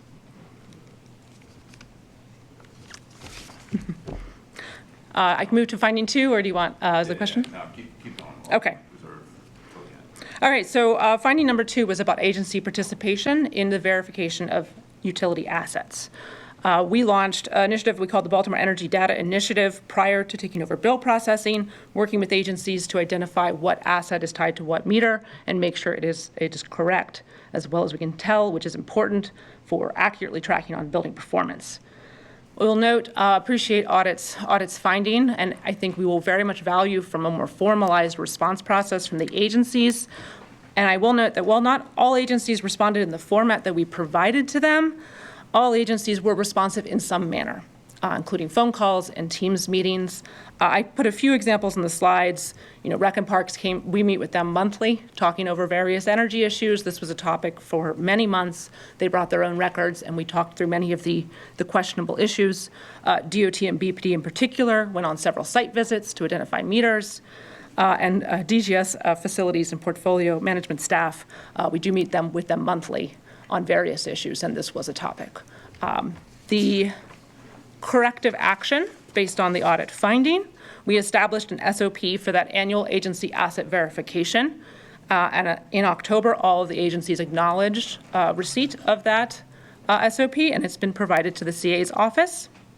It sets responsibilities for DGS as well as for the agencies in this process, and sets a clear escalation procedure if any agency is non-responsive. With ends, the last step is that the DGS director would contact the CA's office if agencies would not be responsive in the future. And I have, in the slides, I have some pictures of the procedure itself. This actually, we got verification of all POCs in October and November. The first business day of November, we submitted to every agency their list of accounts for verification. And I do want to notice, this isn't just saying this is a city asset or not city asset, it is also the cost center. So that's really important to DGS that we get the cost centers correct, even within agencies that they're allocating this, because we are also responsible for budgeting for those costs, and we want to make sure that that is captured correctly for our agencies. Thank you. Thank you. I'm going to start just sort of high level. I am curious how the city could be paying energy bills for assets that are not actually ours. How does that happen? And going back to a previous slide, why do you think 6 city agencies did not respond to a request for an inventory of energy billing accounts? Could they not validate all of their accounts, or did they just ignore the request? Sorry, that was a few questions within a question. All right, I'll start with the question is how does an account end up on the city's records being paid? In the cases that we've observed it, it's largely been when at some point in history, someone has changed ownership. So say a parking lot used to be parking authority, it was switched to a private entity, and the communication didn't happen to get the system updated. Until in the past, since the bills are managed centrally, agencies didn't have very good information to their list of accounts. So what we're trying to do with Energy Cap and with our new processes is making sure that agencies, every year at least, we're making them verify it, that they're known assets, and then at any point, they can access their list of accounts and cost centers. So one is that there's some sort of historical change, and we have found ones that it's just unclear why something's a parking lot. Somebody at the respective agency said, oh, it's a parking lot, that's us. The right person is not looking at it, that understands their assets. So the process of when we get one of these, when we say something's wrong here and we dig into it, it is a process where we need site verification, going out, my team goes out to look at the meter, looks at the meter, turns off the meter and finds out what happens in some cases. Does it turn off something important? We need to know that. It's really essential we don't turn anything off important. And then if in which case we can't verify it, so right now we're working with DORE for 2 plazas, where it is unclear, we own the land, and it's unclear who's responsible for the lights in that plaza. And that is something that we are still digging into to try to understand, because without that clear record. If that doesn't get resolved, we're going to have to bring it up to city leadership and say, we have this plaza, it has these lights, we need direction on the appropriate entity to pay for it. And I got a few more, but Madam City Administrator, you want to jump in on that? Yeah, I wanted to follow up to that point and ask a question. So in the cases where we might have a capitalized ground lease where like the city owns the land, but then, maybe someone else has built on that land, for example, could that also be like an ownership issue where the city does actually own the land, but we may not own the structure on the land, but BG&E could, I'm just giving this as an example of how that could happen. I think that can, especially when it comes to lighting around those kind of plazas on the street, if you have a fountain, is that the city's fountain? Is it the ownership of the building itself? Okay. Those kind of things. It's been interesting, this process working with agencies, because sometimes once we dig into it, it is their asset. And it's been this light that's kept this area safe for so long, and they just didn't know about it because they had no visibility of their information. Got it. And then the follow-up to that is there were 2 agencies where we identified, it was the parking authority? Correct. And what was the other one? DPW? DPW. Okay. Got it. Yep. And parking authority, they were both active in telling us we are not responsible for this asset. Back to that previous question, why didn't those 6 agencies respond? So I say all agencies were responsive in some way. But I will say that DGS didn't hold them responsible for providing the spreadsheet back and making sure that was managed in a formalized managed in a formalized process. But we did reach out, by phone calls, emails, to get some sort of response from them, but then did not document that efficiently. As such, not all responsiveness was at the same level. And that I think this new SAP is going to really help each agency come to the same level that we expect to be diligent in being very critical that these assets are their assets. Okay. When a customer of BGE's misses a payment, they're often aggressive in charging penalties, in holding that customer to account to the point where I hear a lot of consternation among constituents about very, very aggressive practices to try to recoup unpaid bills. When BGE misbills us, are we able to assess any kind of penalty or interest? I'm glad that this is being reconciled by October and not 195 years. That's good. Glad that they've started issuing the checks. But in the same way that this utility has been pretty aggressive when it comes to their collections, I'm curious if the city has any recourse, if DGS has any recourse when there's issues around erroneous bills, or any other what you reported that led up to that $670,000 of wrong bills. I don't have any knowledge of anything specific in our legal authority to charge any sort of penalty to BGE for this incident. Okay. Yeah, I wonder about that. I think again, I've seen the way this company treats our constituents and our customers, and it's often been a challenge. And so I just wonder when we get into situations, and I understand this is one where there's a little bit of fault on both sides, I would say. But I think holding them to account for accuracy is also really important as well. Mr. Comptroller? Thank you, Mr. President. You're saying that you're expecting that BGE will be finishing paying us back our overpayment in the near future. Roughly how long did it take for you to get BGE to that point? When did you start pointing out the overpayment to them, and how long did you have to ask them to not settle this through their normal credit process, but cut us some checks? So the error, it was in July 2025 where we were able to reconcile. We received the last files from BGE, allowing us to go through the record and understand what was duplicates that had gotten resolved through the interim versus what was still a balance due to us. And just making sure that that was right, making sure that at the end of the day, and that's in July is when they finished basically rebilling all of our accounts for 18 months of usage. We received quite a few bills reconciling that. So in that July in was that when time you period. So finished July, doing yeah, that. July was but when you we reconciled. started having concerns about overpayment how long back? The solar virtual net metering error started in May. We typically get our records 2-3 months in arrears. Okay. So it was about July 24 when we Okay. started. Of to July notice- of 24. Correct. So May Okay. 24 is when the issue started. Okay. July 24 is when we started to realize there was a pattern in missing bills, Okay. and that was related to the system in which they could use to allocate the solar virtual net metering to us.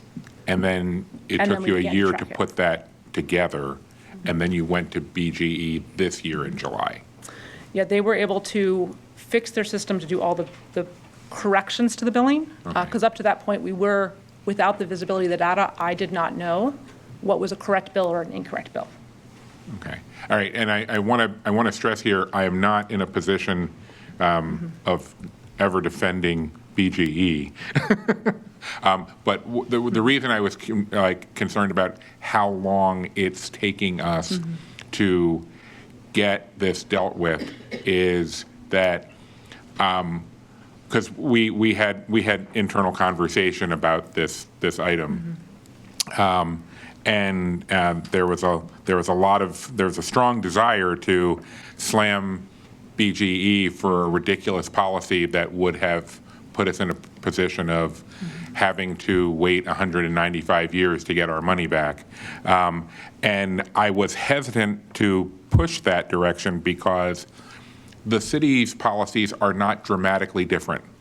Like if people overpay a property tax bill, our immediate natural response is the overpayment just gets applied to the next year.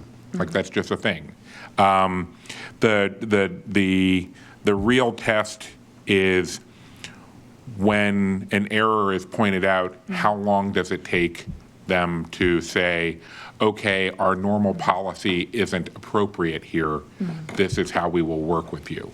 And July through November is a lot longer than I've ever had to work with our finance department to get somebody paid back for an overpayment that for some reason it didn't work situationally to just have it be applied to the next bill.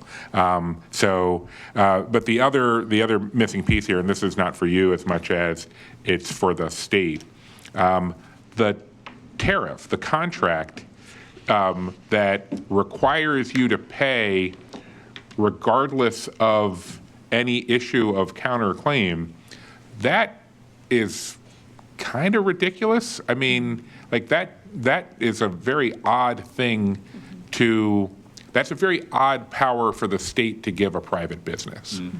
And so I'm just making that as a general statement that I hope the different parts of the city than DGS will pursue in terms of working with our state delegation to see what changes can be made there to not lock customers, be they, well, I guess these are commercial, like to not lock customers into the kind of almost nightmarish situation that you were put in by this.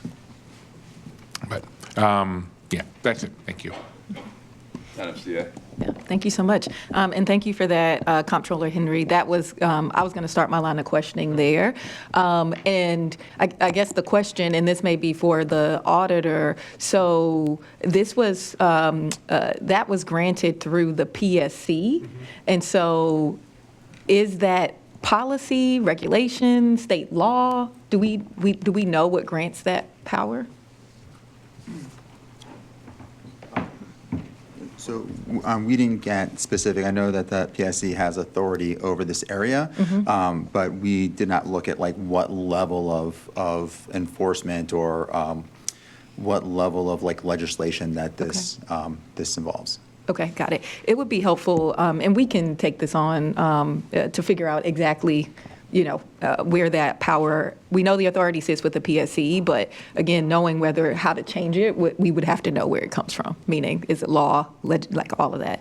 And then also somewhat related to that,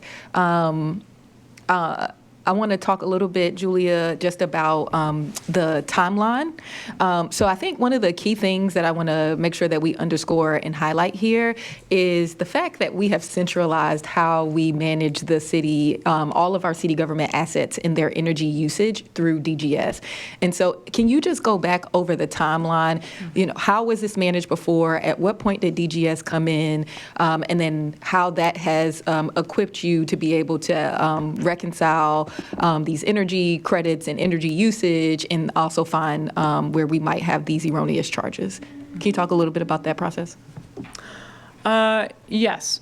So prior to FY20, I'm getting my FYs confused, but FY24,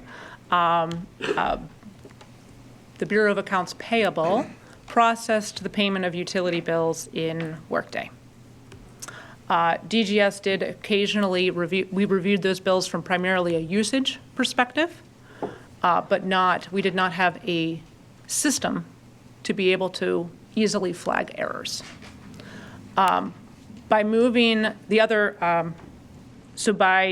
in that time, we changed to an internal service fund, which would allow for DGS to manage processing the bills, but also provide consistency to agencies in understanding their budget for utility bills. And that also gave us more visibility and ability to manage those costs and track those bills. So when they come in, we get primarily BGE, we get 2 summary bills per month. It adds up to about 1,000 accounts. And we review each of those for comparison to prior months, comparison to prior years, looking for flags on performance, missing bills. You know, there's multiple errors, duplicate bills. Like these happen, I think I looked, and approximately on every bill, we see 2 to 5 corrections. And many of those corrections are BGE catching itself. You know, it can be $1, it can be tens of thousands of dollars. So we identify those every month and then track to see if there's something that needs reconciled. That has allowed us to, even in this instance, to be able to, we budgeted for the agencies on what we expected the usage to be and the cost to be, so that the budget is not impacted by this balance of costs. We're able to manage that in the ISF.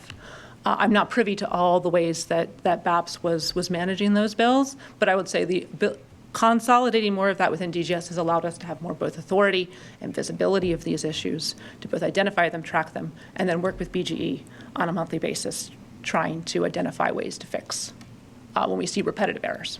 Yes, thank you for that. And you mentioned summary bills. Can you, how granular of a data source do you get from BG&E, and has that been a challenge? So the summary bills we receive about 2 months after the usage happens. And the summary bills are a large CSV file that has account line items for usage for that month and demand for that month.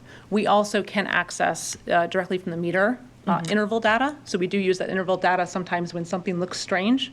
We want to see what's the meter reading versus what we're seeing on the bills. And sometimes that's how we catch some error on that summary bill. Energy Cap then allows us, we usually tell agencies they're 3 months behind, giving us a month to reconcile issues. But that ability to do interval data allows us to more quickly move on changes. But otherwise, we're several months behind in basically building level. Got it. And then does Energy Cap identify anomalies that we then follow up on, or do we have to actually go out and do the meter reading? So it does identify certain types of anomalies. So missing bills, excessive usage, excessive cost. And then what we do is we reach out to the agency. We have a list of points of contact, of a financial and a kind of more operational contact in each agency. We reach out and say, hey, something's going on, what's happening? Sometimes, we reached out to a DPW site and they said, we just switched the meters. We have this new load coming on. The usage made sense. We can close the flag. In some cases, it's unclear what has happened.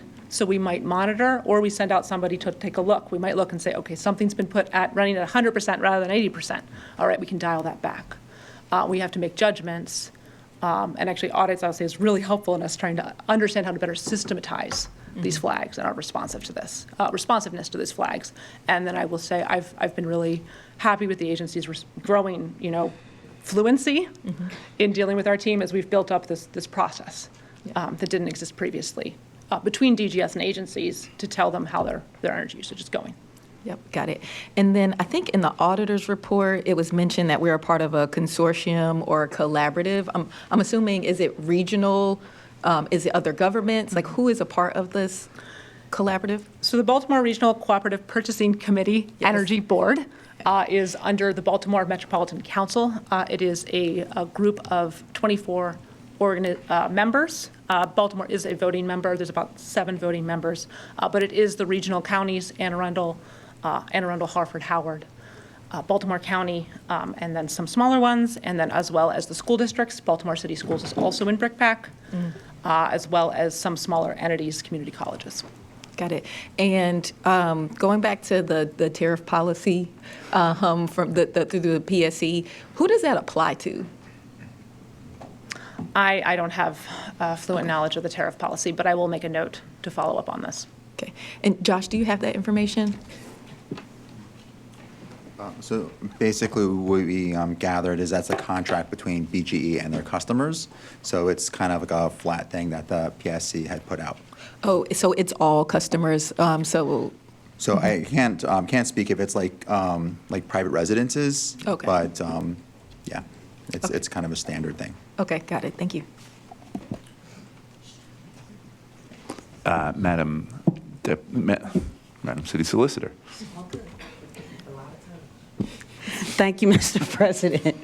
And thank you so much. I want to talk a little bit about, ask some questions on the solar power portion, because I have a really strong interest in that, and I'm very happy to hear that that is a source where we are getting credits from that. But the reason why I ask is the comptroller mentioned putting solar panels on some of our buildings, our government buildings, as a way of another revenue generator. And I've been looking at this in the blockchain efforts as our vacant houses, if we are rehabbing those, to put solar panels on there as a revenue stream, as we're fighting to have affordable housing, as those can be credits towards either home ownership or rent. And I want to know, the system that we have already set up, is that, I guess, the credits going directly to BGE? And have we looked at potential third parties being able to purchase the power that it is generating for perhaps more money and more revenue? Because there are energy sources that are willing to pay for our energy here that may provide more revenue or more of an ability to provide some of these credits, or to help the city in a different way, because we are looking at other third parties, of course, outside of BGE, and I'm trying to see if that's something that we looked at, and maybe it could save me some time as I go down that rabbit hole. So I'm very curious to see how that works. Definitely, and I think we probably have to have a longer conversation than we can have here. Currently within the city, in the subject of the audit, we have a behind-the-meter solar project at Back River that is 1 megawatt. It is a small amount of the total usage of Back River. We, through the debt that we took on to buy that solar plant, the revenue from the renewable energy credits is part of the cash flow to justify that. So that is something we report the renewable energy produced. We get the renewable energy credits. When you receive the renewable energy, when you sell your renewable energy credits, you are effectively no longer able to say you used renewable energy.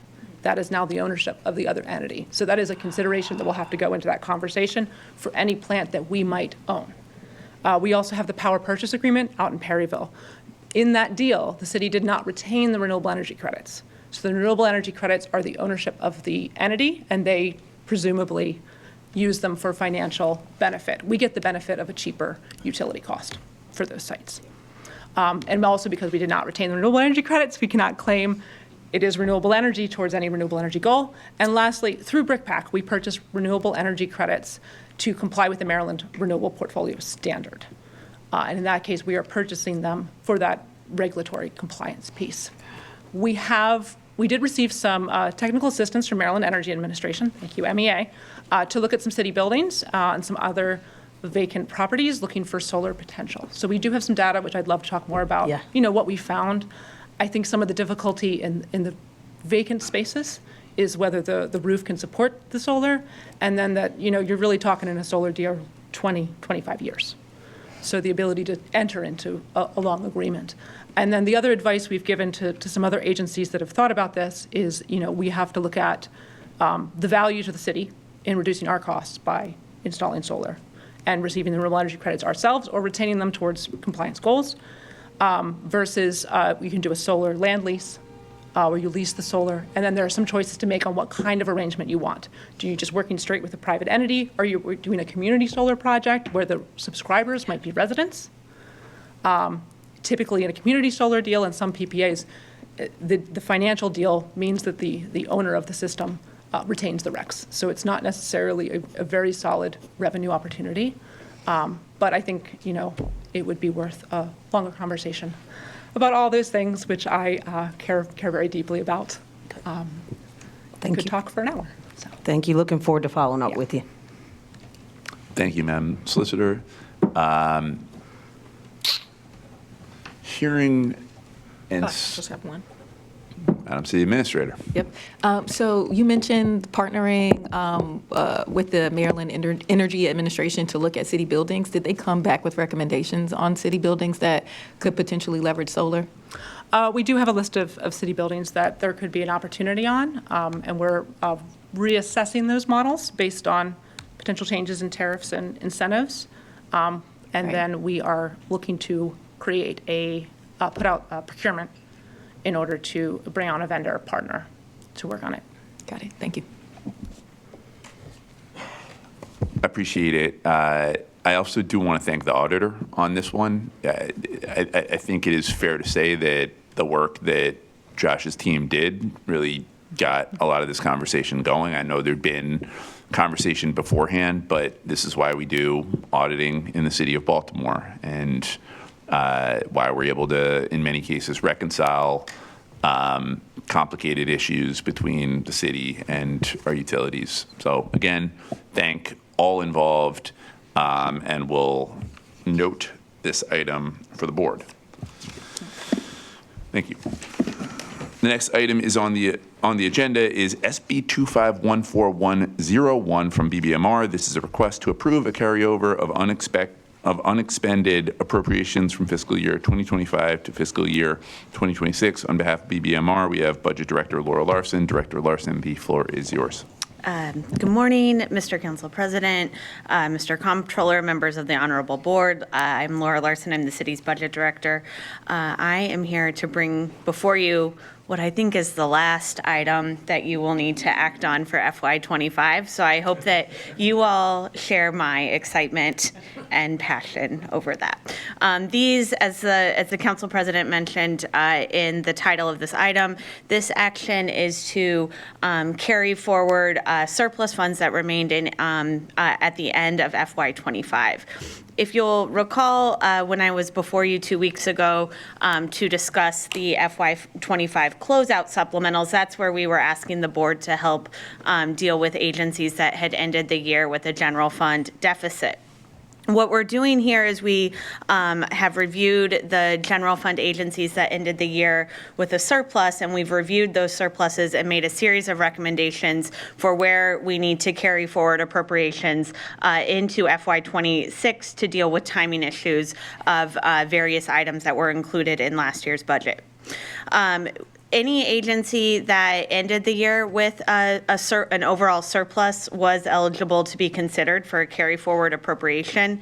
In reviewing the potential balances that could be carried forward, we were looking at non-personnel balances where we know that the spending could cross both fiscal years. I do want to note that this only applies to general fund accounts. If we think about our capital projects funds and our grant funds, those are set up as multi-year appropriations. So any balances that were left in those funds have been automatically carried forward into FY26. The final piece I want to note from a big picture is that carry forward actions are authorizing to bring their appropriations forward for their original intent. Therefore, those actions only require Board of Estimates approval, and so this action will not require subsequent action by the City Council. So now moving into the specific recommendations. In total, BBMR is recommending $12.9 million worth of appropriations. This represents about most of the $13.1 million of the overall net surplus that we were anticipating for the general fund in FY25. The slide here has a list of all of the agencies where we have recommendations and the explanation of the funds that we're carrying forward. In most cases, these funds are being carried forward for prior year invoicing and open balances where we know that the agency may incur expenditures in FY26. With that, I will take any questions from the board.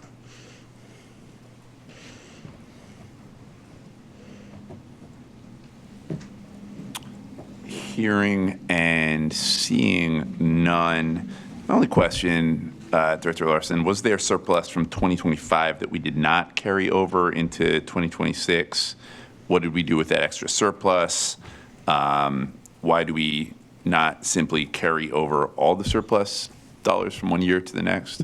Yeah, and so as part of this exercise, we try to, we exclude any savings from personnel costs because all of those personnel costs are captured in that fiscal year and they don't stagger the 2 fiscal years.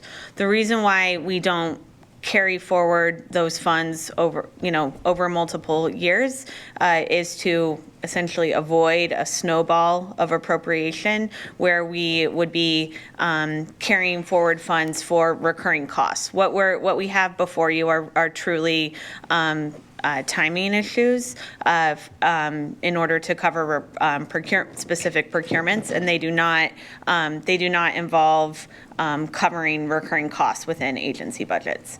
In terms of what happened with the rest of those balances in FY25, a portion of those funds were needed in order to sort of balance the overall general fund. Understood. Any other questions? All right. I would then entertain a motion to approve this item. So moved. Second. Hearing a motion and a second, all those in favor of approving this item say aye. Aye. Those opposed say nay. This item is approved.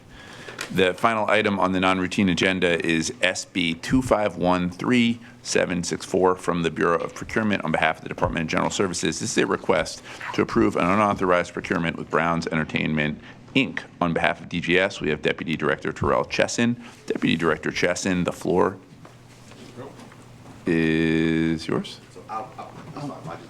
So once again, I'm going to pivot to King. He's our Chief of Facilities. He will explain the item, also along with Adam, correct? Yep. Okay. Okay. Mr. King, you want to go first? Might as well, that way you can answer all the questions. Good morning, Mr. Council President, Mr. Controller, and esteemed members of the board. This item, SB 2513764, is for unauthorized procurement to Browns Enterprise Incorporated. This vendor provides emergency elevator phone maintenance, repair, and installation, which is crucial for our cabs having the phone services for emergency purposes. The unauthorized procurement occurred when in error Brown's Communication copper cable contract was used. This service is out of scope with that copper cable contract, which is for data drops and the running of data cable. So after this was discovered, we ceased to use that contract to pay for these services, and so we're in need of this unauthorized procurement. Just to note, we are currently working with Bureau of Procurement for an emergency contract, as well as the advertising for a long-term contract for these services. Any questions? Mr. Comptroller? Thank you, Mr. President. Work with me here because I'm trying to remember to let him, let me speak, when to ask the question. So, yeah, okay. First question, have you guys worked with the Department of Telecommunications about whether or not they would have any insight into services that would be able to help you for this function? To my knowledge, no. Okay. I don't know that they do. I would just say it might be worth to give Simon a call and just ask him, does any of the stuff they're working with have an application to this situation? Okay. And I don't know if this is more of a question for you or for Adam, but what's the timeline for securing a valid contract? Okay, it's for Adam. Good morning, sir. Adam Manning, your Chief Procurement Officer. The RQ has been submitted, and we are working with DGS now to get everything taken care of. I don't have an exact timeline for you, but hopefully before the end of the year, we'll be able to bring something forward to the board, if not at the beginning of the next calendar year. Okay, and then the last one, and I don't know, given how this actually played out, have you identified any operational changes you could make to prevent something like this from happening? Or was this just a one-off where somebody made the wrong call? To that point, yes, that was a one-off. Yeah. But education on looking at the scope before using those POs to ask for services. Okay. Is that something you can document and put into an SOP? Yes. Okay. And you're going to? I'm going. Okay. Through my deputy chief. Okay. Thank you very much. I'm going to do the call on folks. No, not trying to disrespect you in any way, shape, or form. You wanted to finish answering. I wanted to answer a question. Oh, you, okay. Yeah. So he asked about MTE. So historically, they have provided service to elevators as far as connectivity. The elevator vendor does a lot of the hardware installation, and then we have to have a third party to come in with wiring and a lot of application in between those two things. But if there are additional services that MTE can provide, we will double check with them just to make sure. That would be great. Just they like to be called telecommunications now. Telecommunications. Okay. So just yeah. Mr. Garbart? Thank you, Mr. President.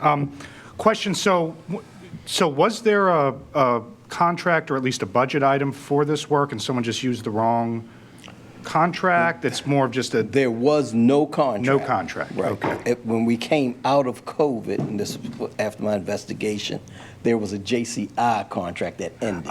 And so okay. Brown's Communication, although they do provide this service, it was out of scope I see. for the copper contract. I see. Okay, thank you. All good? Yes, sir. All right. Outstanding. If we have no further questions from the board, I would entertain a motion to approve this item. So moved. Second. All those in favor of approving this item say aye. Aye. Those opposed say nay. The item is approved. As there is no more business before the board, we will now adjourn this meeting. The next regular meeting of the Board of Estimates will occur on Wednesday, November 19th, 2025 at 9 a.m. I thank everyone for participating and tuning in.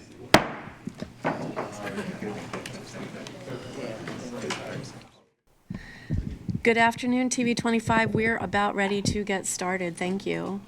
Good afternoon, everyone. Our team is still opening some bids to get them prepared for readings, so bear with us. Apologies, we're running just a couple minutes late today because we had a couple things to clarify. I will go ahead and start by just sharing some addenda. So this is the Board of Estimates bid opening for November 5th, 2025.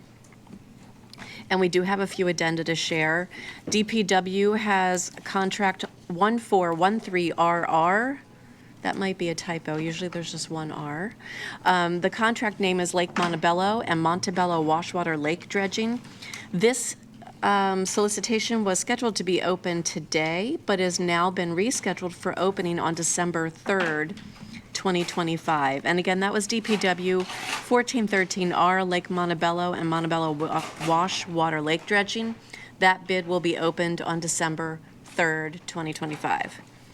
We also have another change of opening date. This is for procurement for our FQ 000754 for street and park tree inventory. This item, originally scheduled for today, will now be opened on November 19th, 2025. Again, that'll be opened on November 19th, 2025. And up first, we have a solicitation for the Department of General Services, PRJ 001888. This is for Forest Park Library addition and renovation. And I'm not sure who's bringing that over to Casey, but it looks like it requires a bid bond, which would make lots of sense since it's probably a capital project. Yeah, I think you should add a Thank you. column for bid bond. I will do that. Thank you. And I have a duplicate, Casey, so I'm ready to go when you are. Oh, you have the duplicate? Well, I have a right here. Okay. And I do see a copy of the bond in my Super. package. All right, the first one is from Triunfo Builders Incorporated. I have a signed bid bond. Thank you. And and the total is $9,100,000. That was 9,100,000.00. That's correct. Great. How many duplicates? Just one? Just one. Thank you. Okay, that bidder was Triunfo, am I pronouncing that correctly? Triunfo Builders Incorporated for $9,100,000.00. If we're pronouncing it incorrectly, Triunfo Builders, feel free to write into the show and tell us the phonetic pronunciation. Let us know. I am giving this copy to, sorry, I forgot our All right, process. the next one is from, oh, this is part of it? Okay. I didn't know it was a tool part. Oh, they gave all the books. Okay. All right. have The a date. next one Yep. is from Towson Mechanical Incorporated. We have a signed bid bond. Yep. You have the only dupe, I have the original. And the total bid amount is $7,981,000.00. I'm sorry, can whoever has their phone going off, please put that on silent, because that definitely gets picked up on the mic. Okay, that bid number was 7,981,000.00. That's correct. Okay, that bidder was Towson Mechanical Incorporated for $7,981,000.00. And here's the copy. And that was the second of two bidders for PRJ 001888 Forest Park Library addition and renovation. We ready for a second bid? Yes. This is RFQ 000743, mobile purge and on-site shredding and disposal services. And I believe we have 3 bidders for this one? Actually, you Oh, have no, 2 more added. Okay, well, I'll add those as Casey reads them out to me then. And just so the audience is clear, we receive bids up to 11. So sometimes we receive them so late, we are literally typing them into our tab sheets as we're reading them if they came in right at deadline. Because the team might not have had time to note those for me. Excuse me. The first bid I have is from Professional Aspirations Incorporated. Okay. In front of me, I have one marked original. I have 2 duplicates and 1 flash drive. May I have a dupe? Yes, ma'am. Thanks. And the total amount. Is this a total or itemized before you say? Let's see what we got. Because this looks like to be, this is, I see. nope, I see a 3-year grand total. Oh, okay. I On have the wrong page page B9. marked. Okay. 3-year grand total. So the total I have is. And we should be reading 3-year grand total. Yeah. This is basis of award. Okay. Thank you. $365,550. So that number was, whoops, my key. Oh, sorry. Viewers at home will remember that Celeste's laptop doesn't like the number 6. It does not. The number 6 is sticky. It could be related to coffee. That number for Professional Aspirations, Inc. was 365,550.00. That's correct. Okay.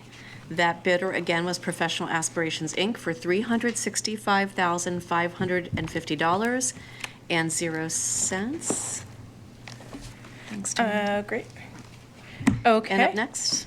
The next one I have is from EcoShred, eco-shred. Got it. I have,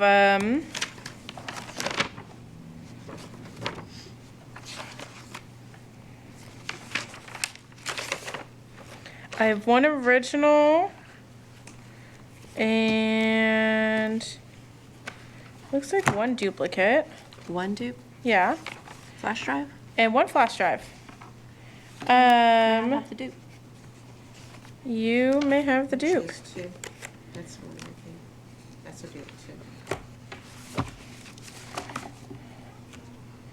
That is the lack of marking that is the dupe for the supplier's part is frustrating. You have both There are dupes. 2 duplicates then? There are 2 duplicates. Okay, and the. Okay. Hold on just a sec. I couldn't read it that way. Okay. Did you flag it? This is totals on B9. Yeah, there's no total on totals this on page. B9. Oh, but it's on the next page, and you can see it because it says basis for award. All right, we're in the total from page B9, $321,600. Okay, that bid was 321,600.00. That's correct. Okay, that bidder was EcoShred for $321,600.00. All right. Our next This one's a bid little unattached. is from Biomedical Waste Services Incorporated. I have one flash drive, I have one original, and I have 2 duplicates. Great. Duplicate?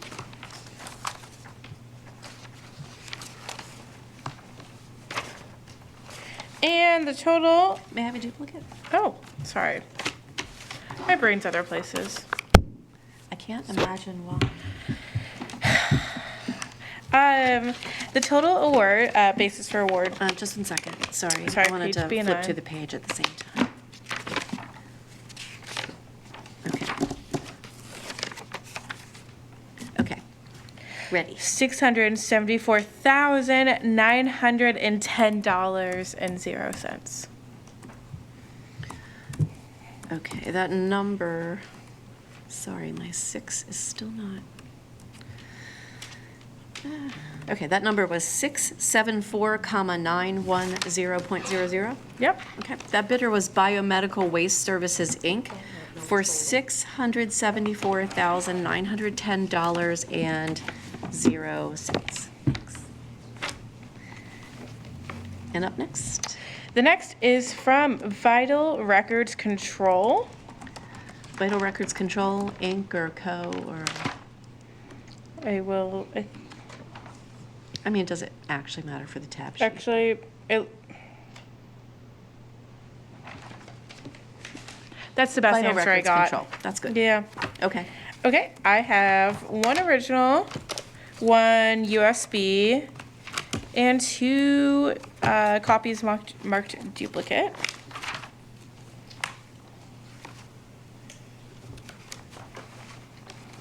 Copy.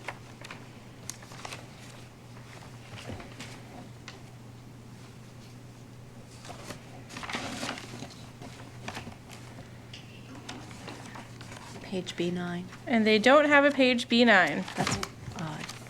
Here, I'll give you the Let me see the duplicate. So there's no copy. There doesn't seem to be a version that has a total. And any of the copies? Do you have a copy? This, I have another duplicate. I can Okay. look. Let me just. okay, I'm gonna page by page just to be sure.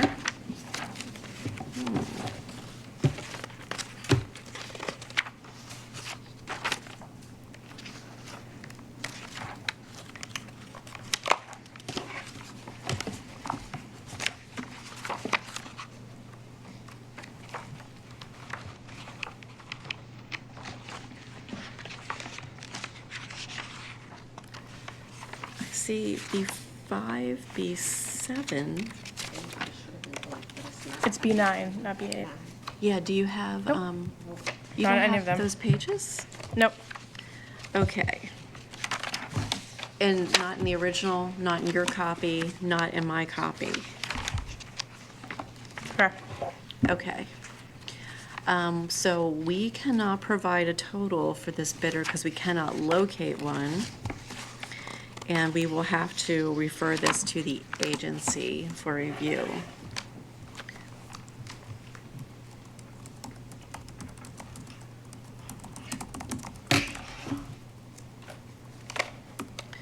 So when folks go to review this tab sheet and where the bid amount should be, it's going to say referred to agency, and then the agency will let us know. Yeah, I don't see it. I went page by page just to be safe. Thanks, Tawanda. Okay. Again, that was Vital Records Control, and we cannot locate a total bid amount, so that item is being referred, that bid is being referred to the agency for review. Okay. Next one is from Clean Cut Shredding. I have one original, one flash drive, and 2 duplicates. Thank you. Oops, hold on. Okay. Clean. Okay, and Okay.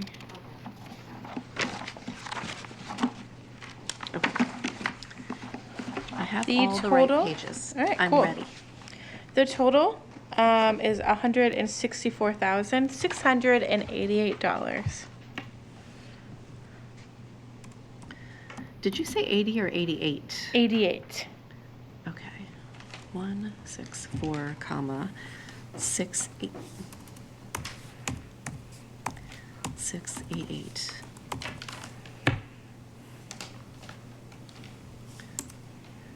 Sorry, I might have to break down and let them switch out my laptop. 164, comma, 688.00 is the bid. And that bidder is Clean Cut Shredding, again for $164,688.00. And that was our final of 5? Correct. Right. So that was our final of 5 bidders for RFQ 000743, Mobile Purge and On-Site Shredding and Disposal Services. Everybody ready for the next one? So ready. So ready. You'll look so ready. Okay. Up next for procurement, we have RFQ 744. This is for unarmed security services, and this is a two-part bid, and we are opening the qualifications, or Part A, today only, not the financial bid for the work. So again, this is a Part A qualifications, and we will be listing the vendors that have submitted qualifications for this RFQ. Okay. I'm going to read out. Sorry, got distracted. That's okay. I'm going to read out what we received. I'm going to also make certain to note if we received a Part B. So Oh, I please can- do, thank you. yeah. Wait a So, second, let me put a column for that. yeah, add a column for Part B. And you can remove the column for bid amount. You know what, I'm gonna put it at the end. Okay. Even though we should move it to Yeah. in front of the bid amount. Whoops.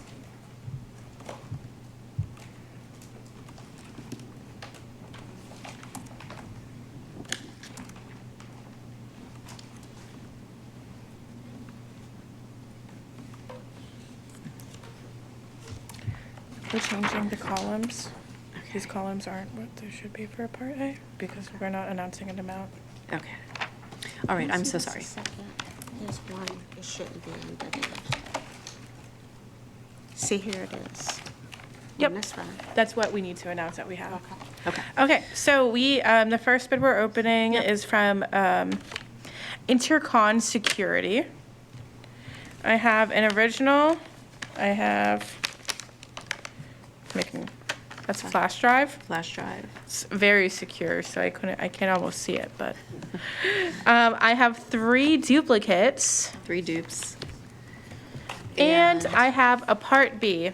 And a Part B. And that's I'm just all gonna put for yes for that, 'cause that's a single, not duplicates, right? It's just a single I can't envelope. see. Oh, do you have more than one part? Look, I have one folder. one Part That's B called- envelope. Okay, yeah. got it. Just One making file. sure. And I can't open it, it would ruin the surprise. Okay, that bidder is Intercon Security Systems, Inc. Next.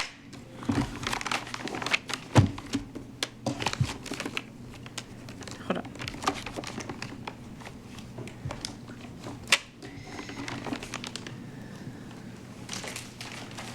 Alrighty, the next one is from Vets Securing America. I have one original. I have of a Part A. I have a flash drive.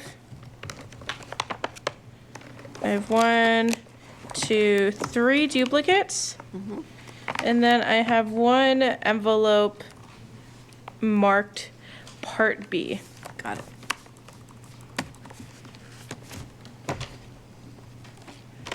That was Vets Securing America. And I'll read all the vendors again at the end, if people are trying to follow this. Okay, the next one is from First Duty Staffing and Security. I have a flash drive. 1, Okay. 2, I have one original and I have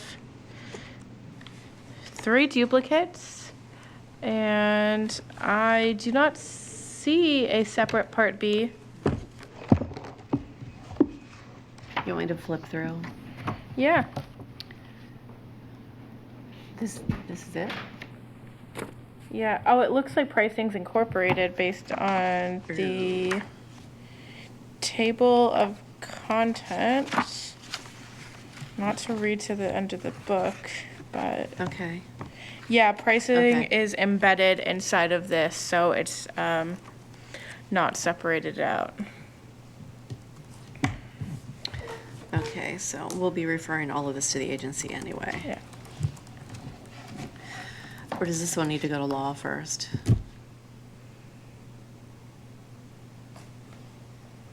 Let's refer to law.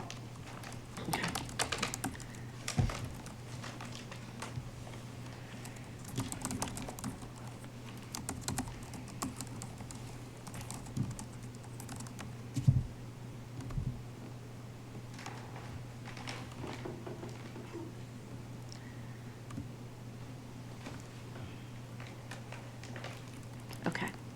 That was FDSS. Yeah, I don't see the whole name to read it again, I'm sorry.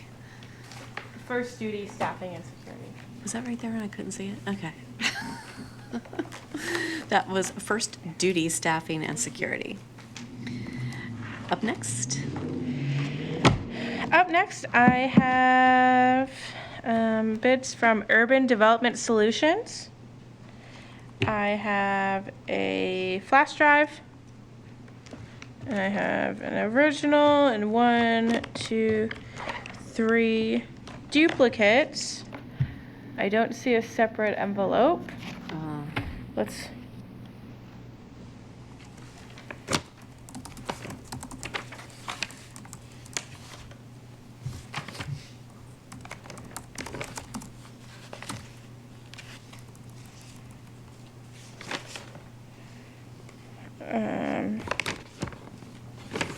Here, sorry, let me give you. Is it incorporated again?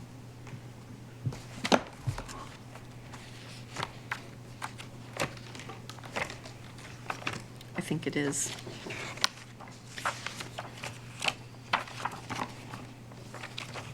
Yeah, it's incorporated. It's Okay. not. So I've made the same notation. We might end up just holding all of these and let law look at them first before Yeah. we provide them to the agency. So I made the same notation. Super. Okay. And Tawanda, we'll need to keep these all locked up together until law reviews them. Up next. Okay, up next we have a bid from Abacus Security. I have one original. Of the Part A. I have a duplicate. Just one? Sorry. I have 1, 2. I have 3 duplicates. And a flash Oh, drive. that's really nice. Yeah, there's 3 duplicates. Yeah. Sorry, wait, 1, 2, 4. Sorry, having trouble counting. 4 duplicates. Oh my God, 5. Sorry. 5 for good measure. Five 5 for good duplicates, measure. 1 original, 1 flash drive. And one. And a Part B And envelope? one Part B. Okay. A partridge and a pear tree. Sealed.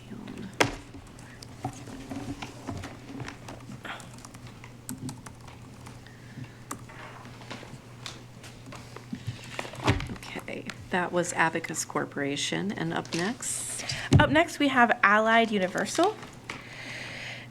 I have 1 flash drive. I have 1 copy marked original. And I have 1, 2. I have 3 duplicates and 1 envelope with a Part B. Okay.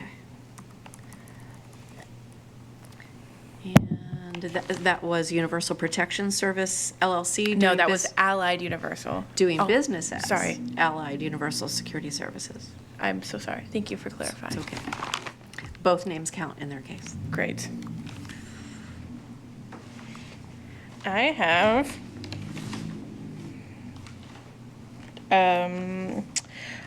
It's from SAFS Security, SAFFS.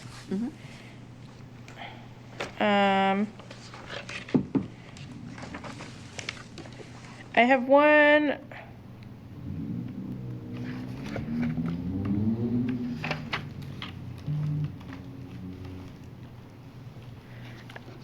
I have one original, and it's not separated by Part A and Part B.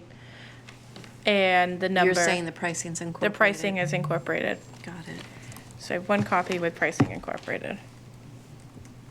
So this one, again, will also be referred to law because the pricing is incorporated.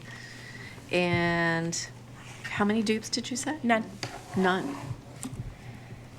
But there is a flash drive? No. Okay. Just one original with the pricing incorporated. Okay, that bidder was SAFS Security, LLC. Okay, our next one is from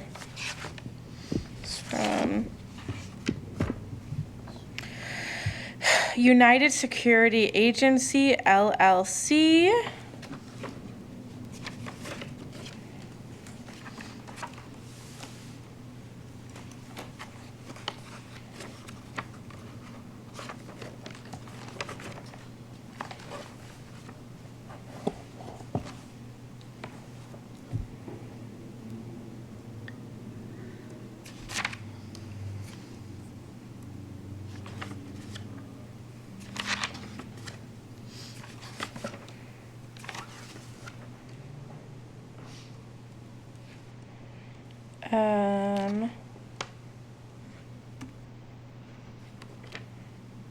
I have one copy, and I Is it think marked original? it is not marked any original nor duplicate. No flash drive and no No duplicate? flash drive, and I think their quote is incorporated.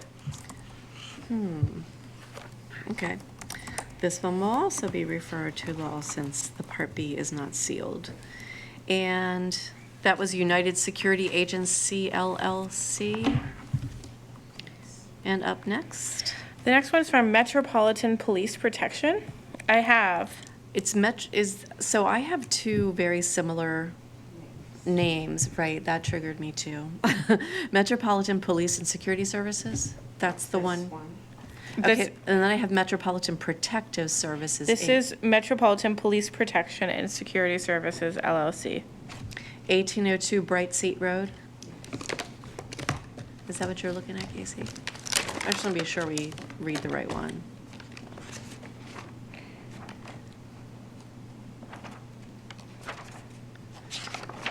Because what you read doesn't exactly match either of these names, but this is just what people put on the outside of their envelope. That's the Bright Road? Okay, so I'm looking for Metropolitan Police and Security Services unless there's. Metropolitan Police and Protection and Security Services, LLC. Metropolitan Police Protections and Okay. Security Services. Yeah. They're at 780 Elkridge Landing Road in Linthicum Heights. 780 Elkridge Landing Road. I'm sorry, what was the? 780 Elkridge Landing Road, Suite 100A, Linthicum Heights, 21090.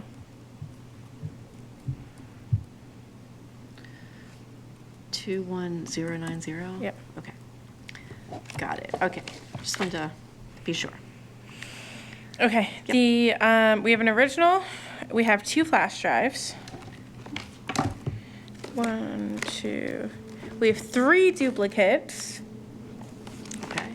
And we have 4 copies of the Part B.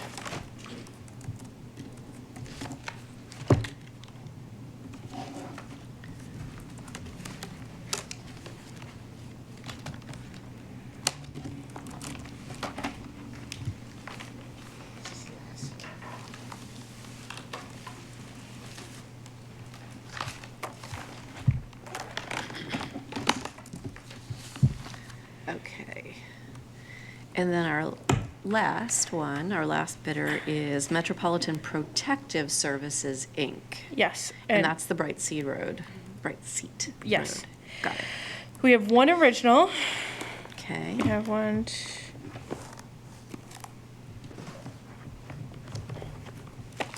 We have 3 duplicates. We have one envelope with a Part B inside of it. No flash drive? Let me see if it's in one flash drive. And one sealed Part B? Yes. Okay. Okay, and that was our final? That was our final. Okay, I'm going to go ahead and run through this list for folks trying to follow this.